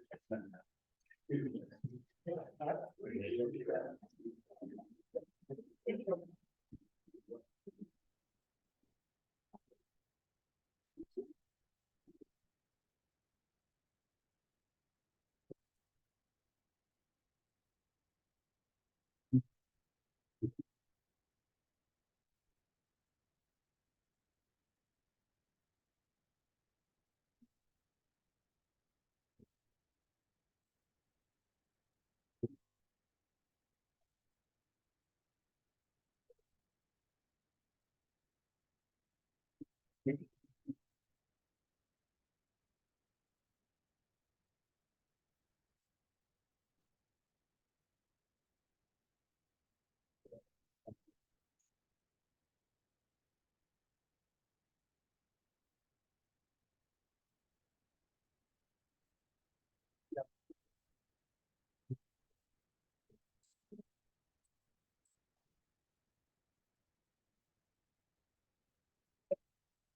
Wow.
Great.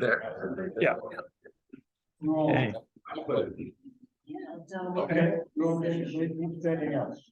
Okay.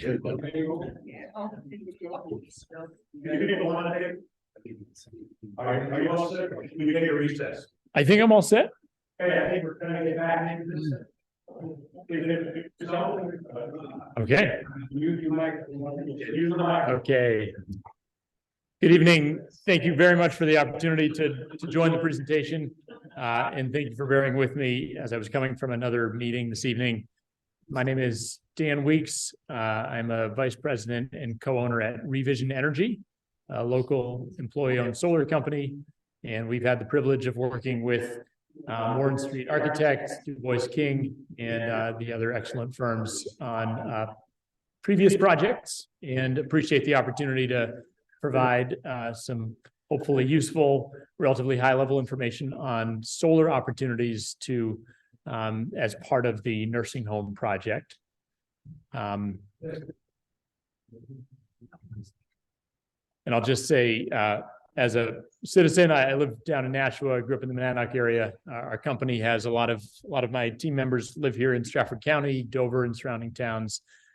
We've been privileged to work with the city of Dover and other county towns on municipal solar projects, on school projects, and a lot of other. And we greatly appreciate your service as members of the county delegation. What I thought I would do is just give a brief background on our local company and then get into the solar options at a high level, looking a little bit at the sites. I know it's very early stage on the new nursing home, so we don't have specific designs for that. We've done a little bit of look as a potential future opportunity at some of the ground locations here at the county farm, which I can give you a high level view of if you're interested. And then maybe most relevant, I wanted to talk through a little bit of the financing options for solar. There are a couple of good pathways that I think may serve the county well. And of course, please interrupt with any questions, or you can ask questions at the end. So for brief background, Revision Energy has been installing solar systems here in New Hampshire, Maine, and Massachusetts and Vermont for the last 20 years, over 15,000 installations so far. We're about 450 employee owners, a full service solar company. So more than half of our team are local electricians or electrical apprentices who build our systems, but also our engineers who design the systems, sales, marketing, legal, finance, the rest. And we finance a lot of our systems as well with mission-aligned investors. We have been received various honors. I don't need to go through all of these, but among those, Business of the Year here in New Hampshire a couple of years ago, and others, and have been fortunate to work with a lot of different New Hampshire businesses, as well as businesses and nonprofits, universities, schools, all over the state and in our neighboring states. Very proud there at the bottom right, the Children's Museum in downtown Dover is a wonderful partner of ours. We like to not just install solar on a roof or adjacent, but also partner and provide educational opportunities. My kids love the museum, and it's an honor to be part of that, as well as there on the left side in the middle for the city of Dover. In addition to the museum and the indoor pool downtown, we were also fortunate to install through a competitive RFP process, the largest school solar project in the state of New Hampshire at the new Dover High School. 912 kilowatt system plus the pool downtown, about 1 megawatt in all. So we've been fortunate to work with a couple dozen municipal projects around the state, including the ones you see here, and a closer view of the municipal project for the high school. I don't need to spend much time on this. I'll get right into the solar options, but suffice to say, we've all seen as residents, homeowners, ratepayers, that electric rates are high. That is challenging for all Granite Staters. I will say that makes the value proposition of harnessing your own energy even better.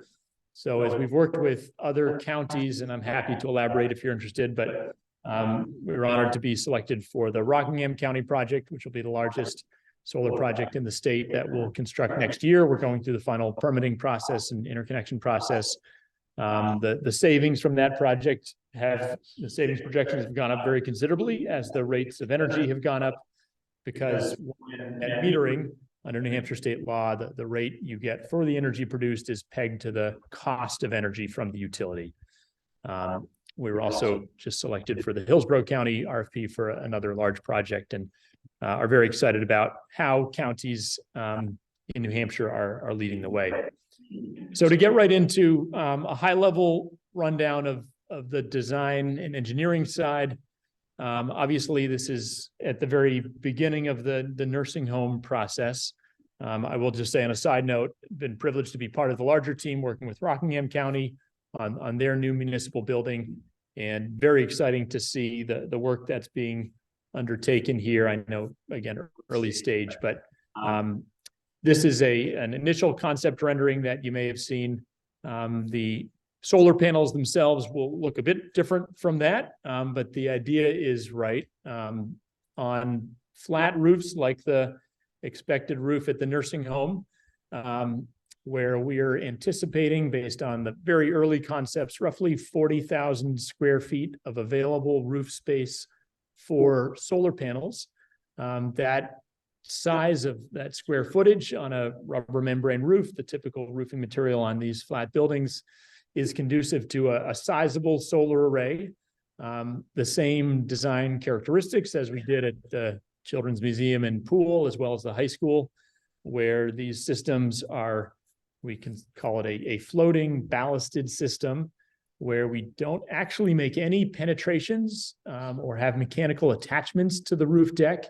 It sits on top of the roof deck. And if I just go back a few photos, you can't really see the individual panels here. But those small blue rectangles are installed in a low 10-degree tilt racking system. We add ballast blocks to meet the wind loading requirements so that there's no chance of uplift, of heavy hurricane winds potentially lifting any panels off the roof. So we add the requisite weight to meet those requirements. The total weight comes in at between 5 and 7 pounds per square foot, depending on the arrangement of the panels. And this allows you, particularly at the early stage, and we commend the county delegation at thinking comprehensively about the project. If you build that into the design, there's typically no additional cost. Most roofs in New Hampshire in this part of the state have a 60-pound per square foot snow load. So an additional 10% is typically already accounted for in the structural steel when you're speccing the roof, but it's good to have this in mind at the outset. So back to the rendering, we are anticipating capacity, roof space for roughly 400 kilowatts of solar, ballasted racking without any attachments. So that ensures that your roofing warranty is in full effect, typically a 20-year warranty on a new roof. And although it's a low 10-degree tilt, so they will lose some generation during the winter months when there's snowfall. Fortunately, we can simply build that into the production model. There's no need to maintain them, to send teams, folks up to remove the snow.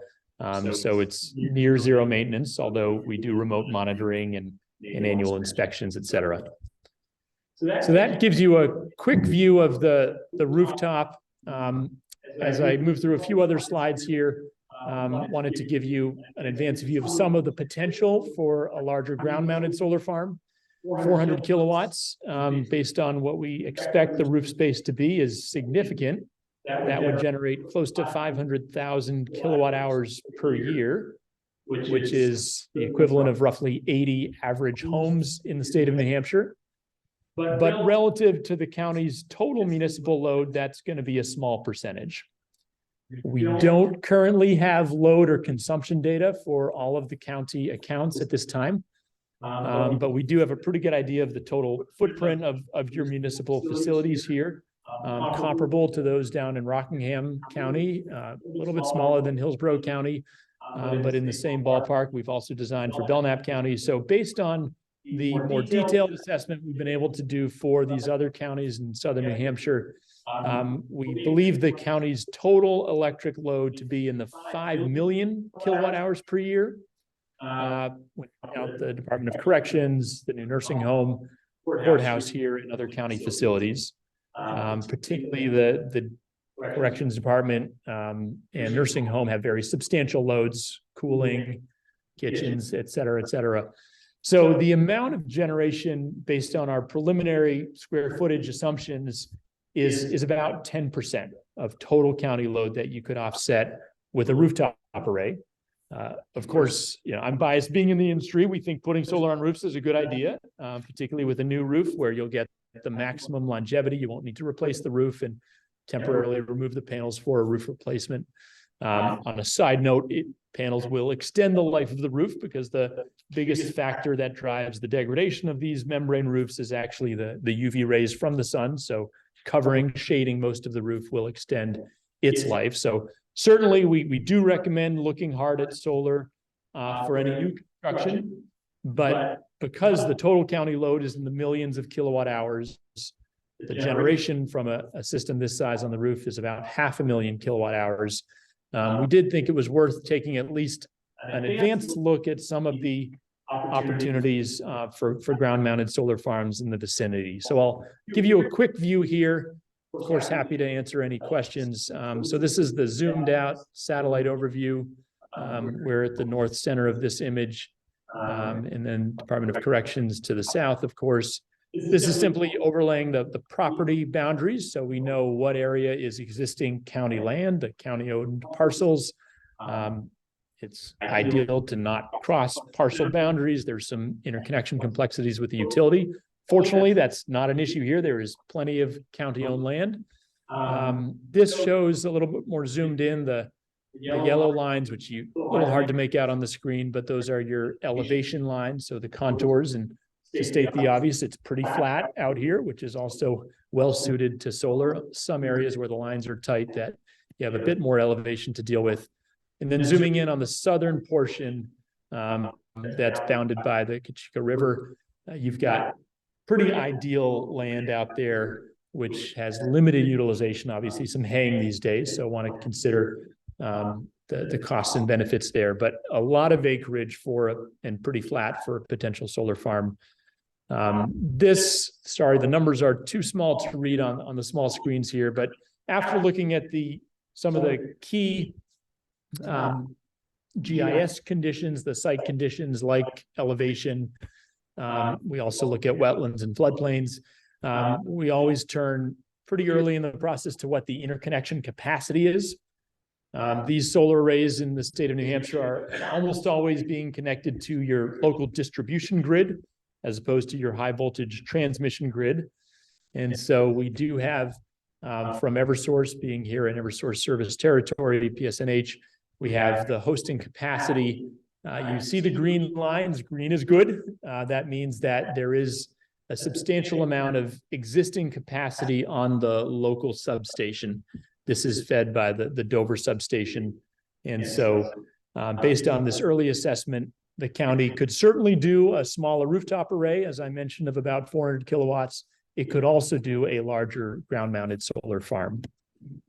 And then, as I noted, we do look at floodplains and wetlands.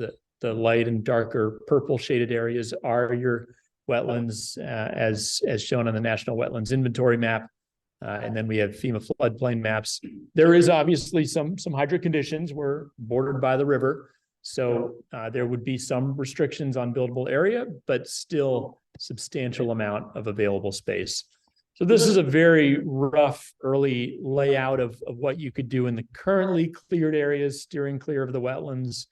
The different sections you see here add up to 5.7 megawatts on the DC panel capacity side, a little over 4 megawatts on the AC inverter side. The utilities look at the AC, and that's relevant because you can go up to but not cross 5 megawatts for systems that are going to participate in New Hampshire net metering. So this can get you pretty much to the max in New Hampshire, close to 10,000 panels and 28 inverters without going over. And then we did a breakdown. We have different string segments. So if the county wanted to do some, but not all of these areas, you can see roughly how much capacity you could get in each of these subarrays. Needless to say, a lot of potential down there, and that's not the only area the county could look at, but perhaps the most out of the way. Very briefly, for each of our designs, we do a production model. The key inputs here are not just the number of panels, type of panels, inverters.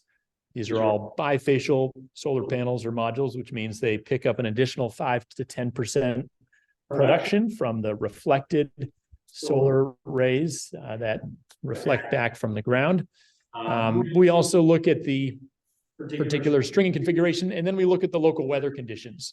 So we want to, when I say that a rooftop array could produce about 500,000 kilowatt hours, that's based on taking the average amount, the average temperature, precipitation for each hour of the year. We use 30-year average weather data, pulling 30 years of historic weather information. And based on those typical meteorological conditions for each hour of a typical year, you can see the amount of production that such a system would generate. In this case, this is for the ground mount, well over 5 million kilowatt hours per year. Just some samples of installed projects. Happy to talk more about any specific ones you'd like. during the installation process. For ground mounted projects, I talked a little bit about roof mounted, where it's a ballasted system without any penetrations to the roof. Ground mounted, obviously, you are going below grade. We use either steel piles, I-beams essentially, or helical piles, earth screws that go to about 6 feet below grade. We add the interconnection equipment. You see in the upper left, the transformers and other medium voltage gear. And then I can talk a bit about construction timeline and site sustainability. Needless to say, yes, we use conventional mowing equipment, brush hogs, to keep the brush down below the 36-inch leading edge of the panels. But where possible, we love to use sheep instead, a little bit more sustainable. We're seeing more farmers partner with us on that sort of thing. And then for the interest of public officials here, but also the general public, we think transparency is a good thing. And so we love to work with towns and municipalities and counties on providing real-time production monitoring on a public website that members of the public can go to and make sure they're getting their money's worth, that the panels are producing what they're supposed to do. And of course, we provide operations and maintenance as well to ensure that they're at their max. I just threw this in for your interest. This is the Rockingham County project, 4.3 megawatts that we're installing down in Brentwood. Finishing the permitting process now, and we'll install that next year. That'll be the first county project in the state, but it's been very exciting to see a number of other counties pursue similar projects. Again, feel free to interrupt with questions, but maybe the most important, yes, sir? Yeah, you can send all those data to us. I'll be happy to. Thank you.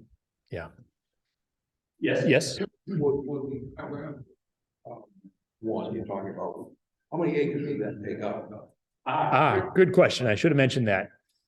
So I'll go back to the image of a. Yeah, so at this full scale, we are looking at just under 20 acres, approximately 20 acres. So 1 megawatt takes a little bit less than 5 acres.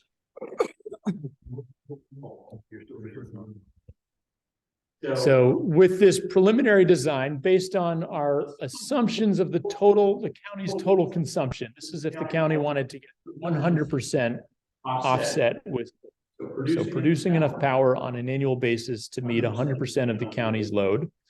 We think you would need roughly an array of this size. Again, subject to a more detailed analysis of county consumption.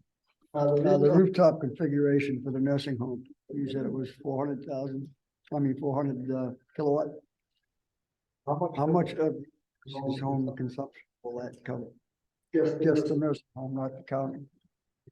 We don't yet have load projections for the nursing home. I can tell you based on the size of the facility, and Jonathan, if you have any early numbers, please pipe up. My assumption would be that the nursing home, based on similar facilities, and also actually looked at the Cheshire County nursing home, that the nursing home will consume at least 1 million, potentially closer to 2 million kilowatt hours. So you would be offsetting maybe at the high end, 50% of the direct on-site load, but maybe as little as 25 or even 20%. Thank you. Why don't we go here? Thank you very much for your presentation.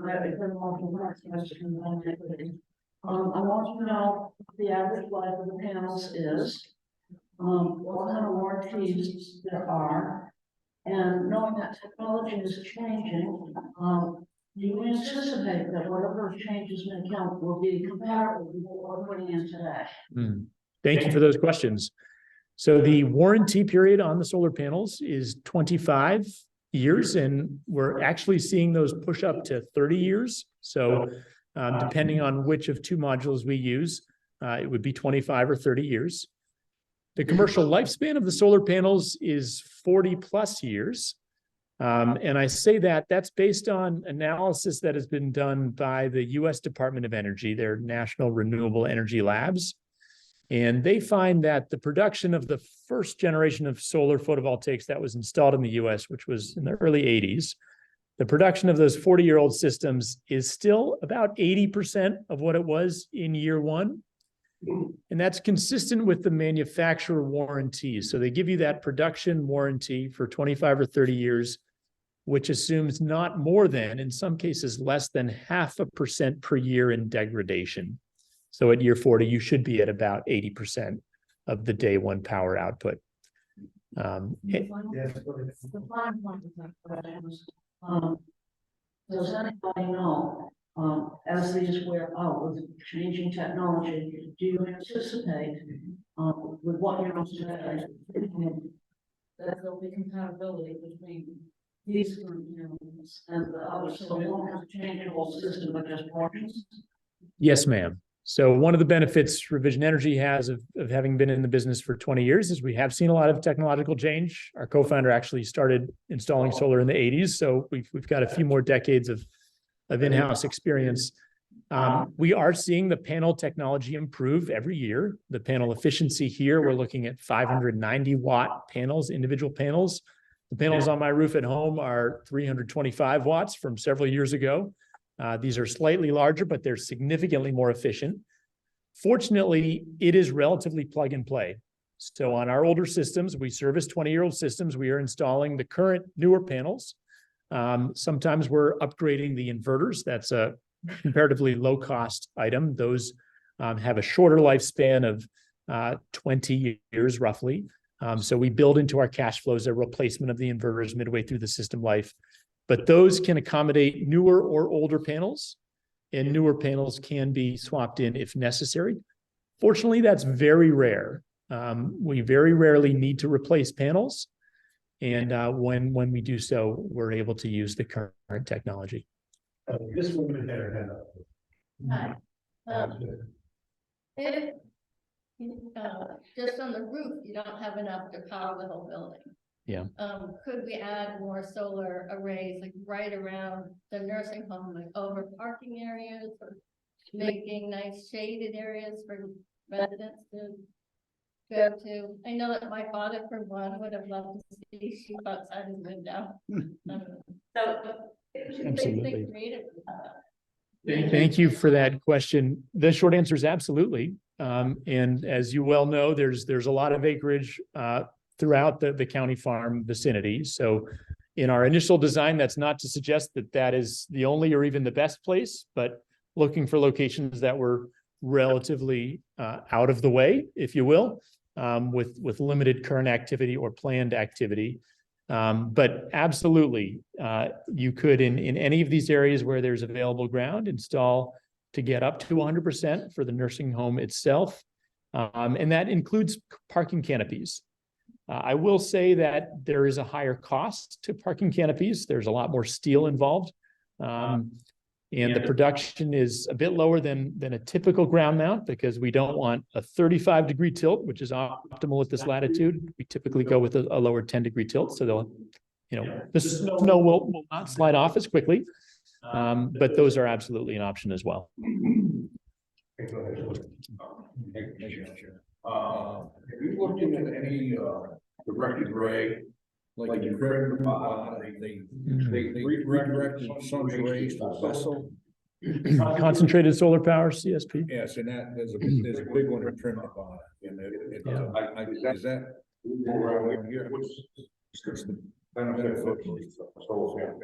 Yeah, thanks for that question. There's some exciting innovations happening in some highly efficient ways to harness solar besides your traditional solar photovoltaics. Concentrated solar power is happening in Nevada, as you note. Spain has actually been a leader in that. The amount of area needed to do that efficiently, where you're concentrating with thousands of mirrors, heating water to extremely high degrees and spinning a turbine and generating power that way. The acreage of those facilities is in the thousands of acres. So we don't see that as a good application here where, land is more limited and at a premium. But perhaps in the future, this is maybe more relevant, an exciting innovation is we're starting to see more tracking systems which track the sun during the day. And Revision was also recently awarded what will be the largest overall project in New Hampshire for Unitil, the utility company, In Kingston, the first single axis tracking system in the region will be installing next year as well. And that tracks east at 90 degrees all the way to west. So you're getting sunrise all the way to sunset, and you're generating at least 15% more power per panel. It's a bit higher upfront costs, and there's a bit more by way of maintenance, but it will pay itself off. And that's something where the county could realize additional value. Thank you. Thank you. So upon the end of life of the solar panels, thank you. Who is responsible for disposing, and also what's the projected cost of disposing those panels? Great question. As far as who is responsible, depends on who the owner is at that system, of the system at that time. And in the remaining few slides, I thought I would talk a little bit through different ownership scenarios, whether it would make sense at that time for the county to own the system outright and get the full value of the generation, or if the county wants to conserve its resources and go with a third-party owner model, in which case that third-party owner, the finance partner, would be responsible for decommissioning. Under those third-party finance systems, which we call PPAs, power purchase agreements, the agreement itself stipulates that the investor partner, the financer, is responsible for decommissioning and returning the site to its former condition. As for the cost of doing so and potential benefits, we are already seeing solar has been growing quite rapidly globally and here in New England. Actually, as of today, the state of Massachusetts gets about 20% of its power from solar. New Hampshire is about 1.5%. But we're seeing a lot of states in the region. Vermont's also about 20%. Maine is about 10% and growing very fast. That amount of market growth is also assisting on to the end of life question, where already today, when revision does occasionally have panels that fall and break, we're able to recycle all of them and get a modest payment for the materials. Almost 100% of the materials in the solar panels, primarily silicon, sand being the raw ingredient, aluminum frame and tempered glass, also from sand. Almost all of those materials can be reused and have a fairly substantial value. So we're already today seeing recycling of those panels with some residual value. And certainly in the coming decades, as the amount of deployed solar continues to increase, we expect the value from recycling to increase as well. But yes, thank you. Well, I heard you say earlier that the last solar panels are lasting up to 30 years now. And could you provide documentation to back that up? I'd like to have them, and also you just mentioned they're being recycled. I'd like to know where that's happening, because we recently heard that the only place that will take the bad solar panels is Alabama, and they get $30,000 a dumpster load to take it, and they won't take them at the landowner anyway. So I'd like to know who's recycling and how that's all working. I'm hearing the opposite. The third thing that I'm hearing that is reading is it's turning into a nightmare, these groups that lease the solar panel, they supposed to lease. And the people that lease them, they're being hounded for the money, the panels aren't working, for different reasons that are being maintained. The companies that bought the leases only care about getting the money every month, and don't care about the maintenance. And there's horror stories of people that bought homes with the solar panels thinking they were going to save money on electricity. They call the company, oh, they work. They get their electric bill and it's right through the roof, well, they don't. And again, the people that sold the initial lease, they're bankrupt, they're gone, they've sold. So how can we prevent that happening if we go with a lease at county level? There's a lot of stuff happening, and if you've been about that long, you've got to be well aware of it. Yeah, thank you, sir. I'll try to answer those questions in turn. To your first question about the lifespan or longevity of the panels, I'll be happy to provide both the warranty information, as I mentioned, 25 and 30-year warranties, and then the studies by the U.S. Department of Energy, National Renewable Energy Labs, on the longevity of these systems, 40 years plus. That's the basis on which we run cash flows to 25 and then to 40 years as well. Your leasing concerns, second was your recycling concerns. I'll be glad to connect you with our operations department that I was actually recently checking with them on the current state of recycling, and there is out of Northern Mass, the North Shore area, an electronics company that is our source for recycling. We deliver every time we have a failed solar panel, we deliver them to within about half an hour from our shop in Brentwood to be recycled there in Northern Mass by an electronics recycler. And to your question about leases, I am aware, I have seen the reporting on residential leases that systems may not be performing as promised, and the original leaseholder or provider has gone out of business. I will certainly be the first to acknowledge ours is not a perfect industry. There are unfortunately some bad actors, and there are businesses that fail in our industry like every other. What I can say from Revision Energy's standpoint, we chose not to enter the residential lease market, partly for that reason. The main reason, frankly, is that it withholds most of the value of the savings. They don't go to the homeowner, rather they go to typically Wall Street financier, essentially, who's taking the tax credits, looking for a quick return with the help of tax credits, not necessarily committed to the long-term performance. So for that reason, it's simply not a business that we have chosen to enter.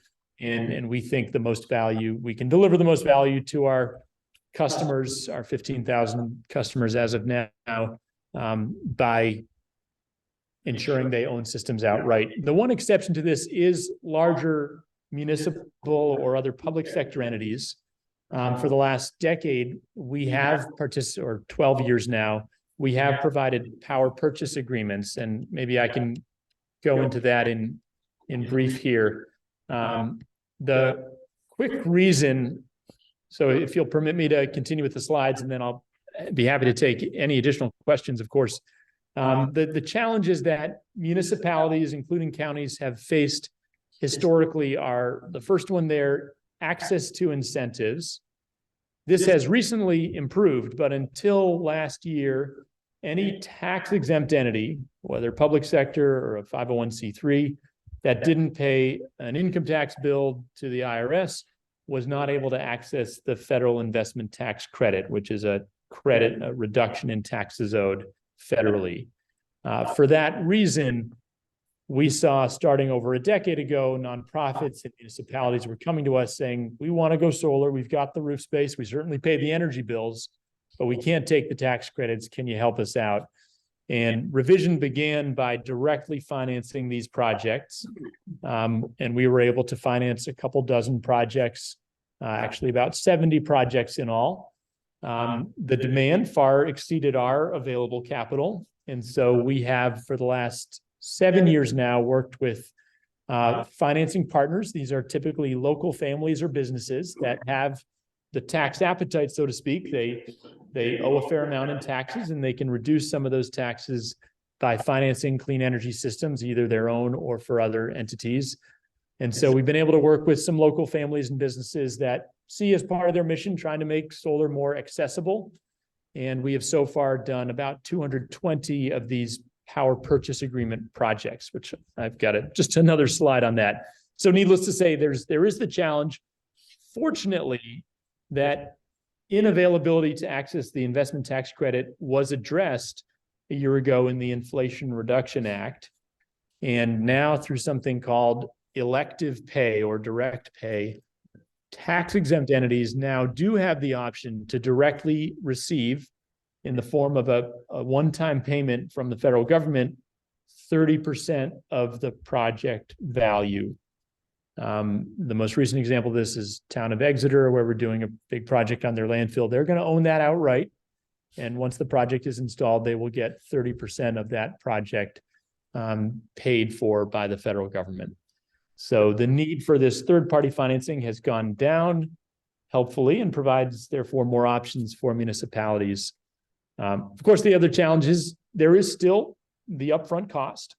I'll give you some rough sort of indicative figures on estimated costs, but we're talking for a larger solar farm in the millions of dollars. For a smaller roof mount, it could be in the region of $1 million or a little bit over $1 million, depending on the final design.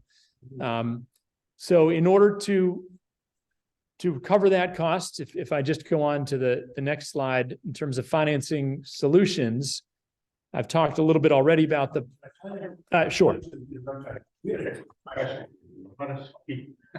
Yes, apologies. I dove right back into the slides. I just had a kind of comment about Representative Newton's statement, and I just want to say, Mr. Weeks, I think you're kind of covered today better than what I could have said. But as for, you know, the county looking at purchasing these solar panels, it would make a lot more sense to protect ourselves from potential liability of a leasing company purchasing them for us. And I have a question. Please.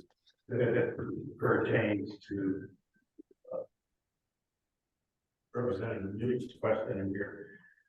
The reliability of the panels, where are they manufactured? I'm happy to report that as of the last year, most of our panels are coming out of the USA, down in Georgia.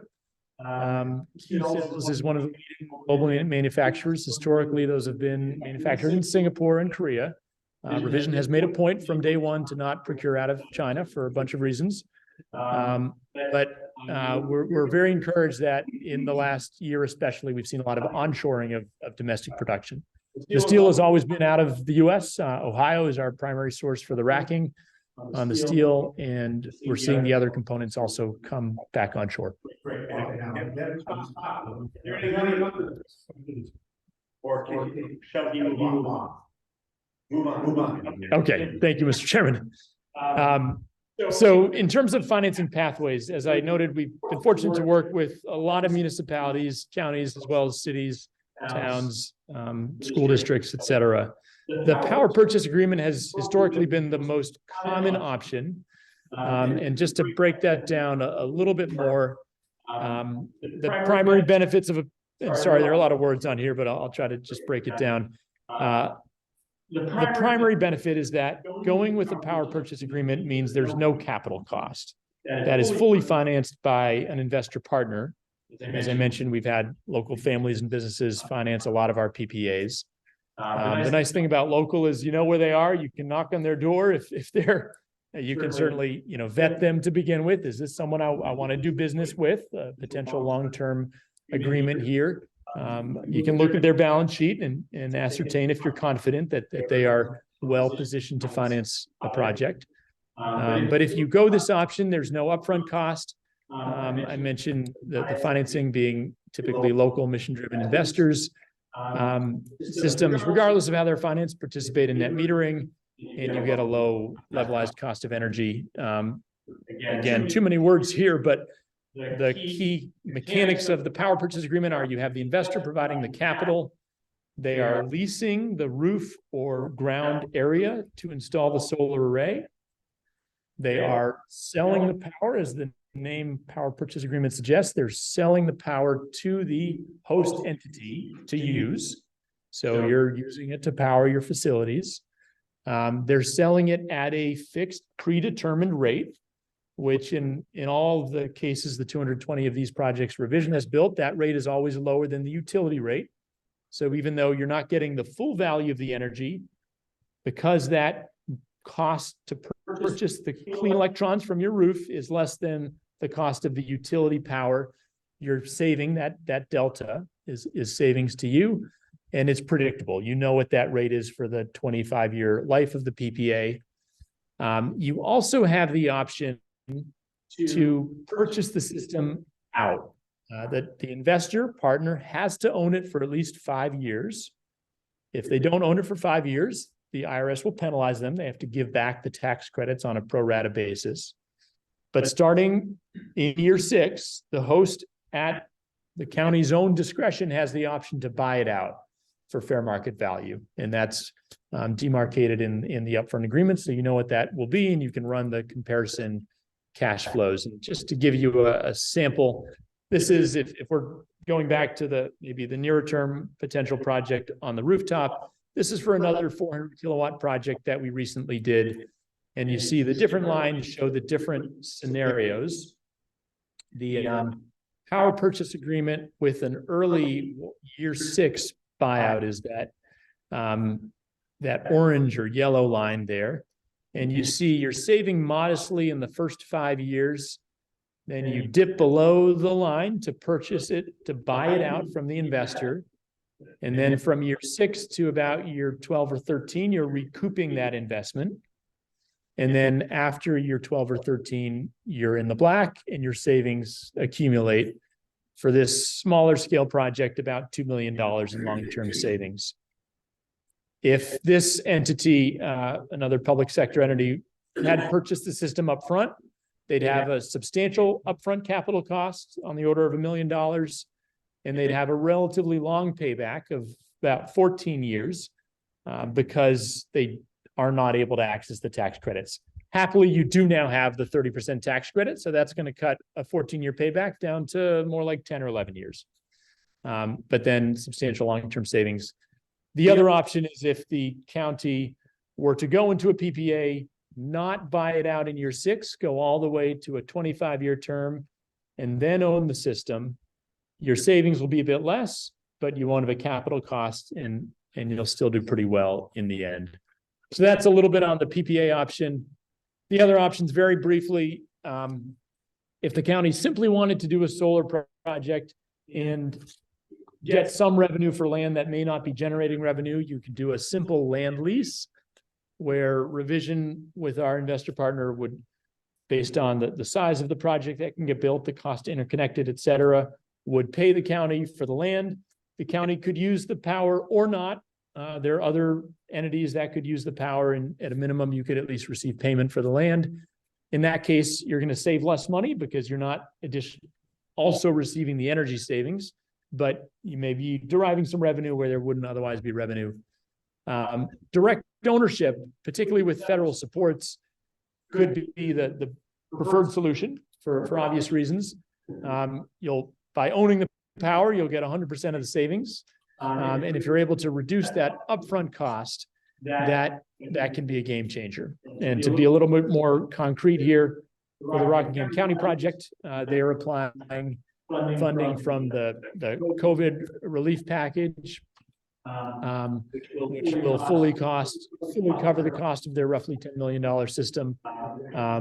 Other municipal entities like Exeter, as I mentioned, are getting the 30% tax credit, as well as taking a municipal bond.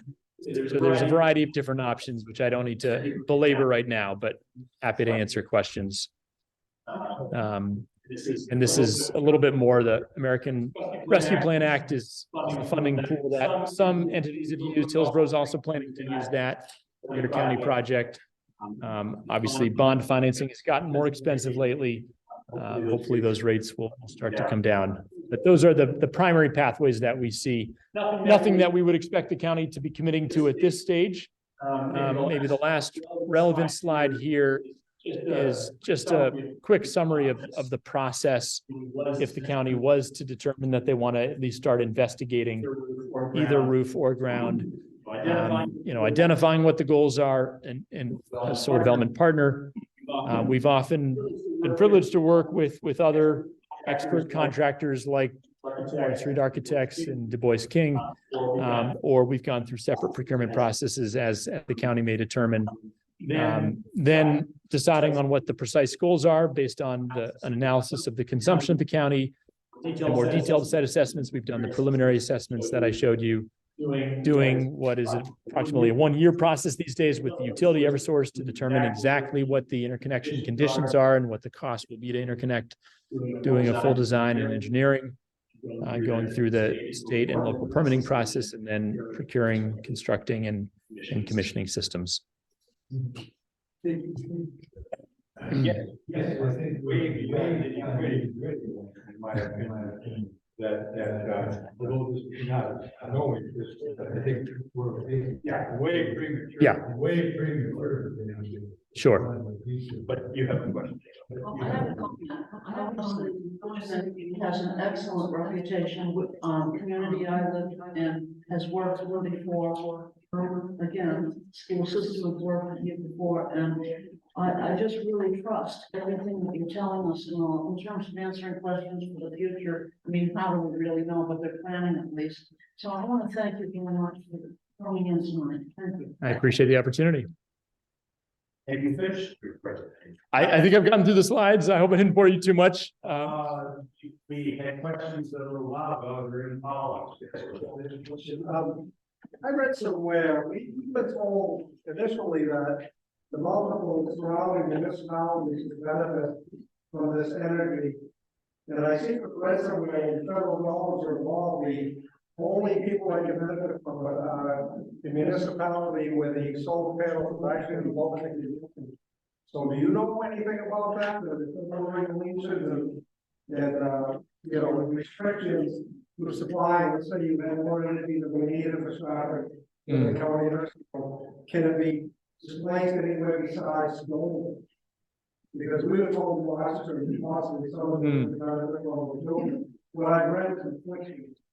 Thank you, Representative. That's a great question, and there is some confusion there, to be sure. I believe you're referring to New Hampshire's net metering policy, where until this past summer, when Governor Sununu signed House Bill 281, there was the requirement that municipal entities who are building projects over the historic 1 megawatt cap had to use all of that power within their jurisdiction. So it was a city project for Dover or a town project for one of the towns in the county. They could only build as big as they used in that town. Counties have a bit more options because the county covers numerous towns. So it could be installed here in Dover and serve county facilities in other towns, although I know they're concentrated here at the county farm. But I'm happy to report that the bipartisan legislation, HB 281, and I know many of you supported that, and we certainly appreciate that, which was signed by Governor Sununu, does remove that restriction. So the county could overproduce and could invite other counties, municipalities, school districts, whether in county or out of county, provided they're in Eversource service territory, which covers about 75% of the state in terms of electricity consumption. You could go bigger than the county's own consumption. Okay, we were going to have one more presentation on finance. In conferring with the chair and the county administrator, is agreed that we're going a little bit late, and we want everybody's attention. So is it amenable? This is a group that we put off the finance presentation until our next meeting, and we call adjourned right now. Is that an agreement? And everybody's okay with this. We've got all in. We've done our business for tonight. What's this? That's right. And our next meeting is November 15th at 6 p.m. And we will start. But before we all go, for those of you who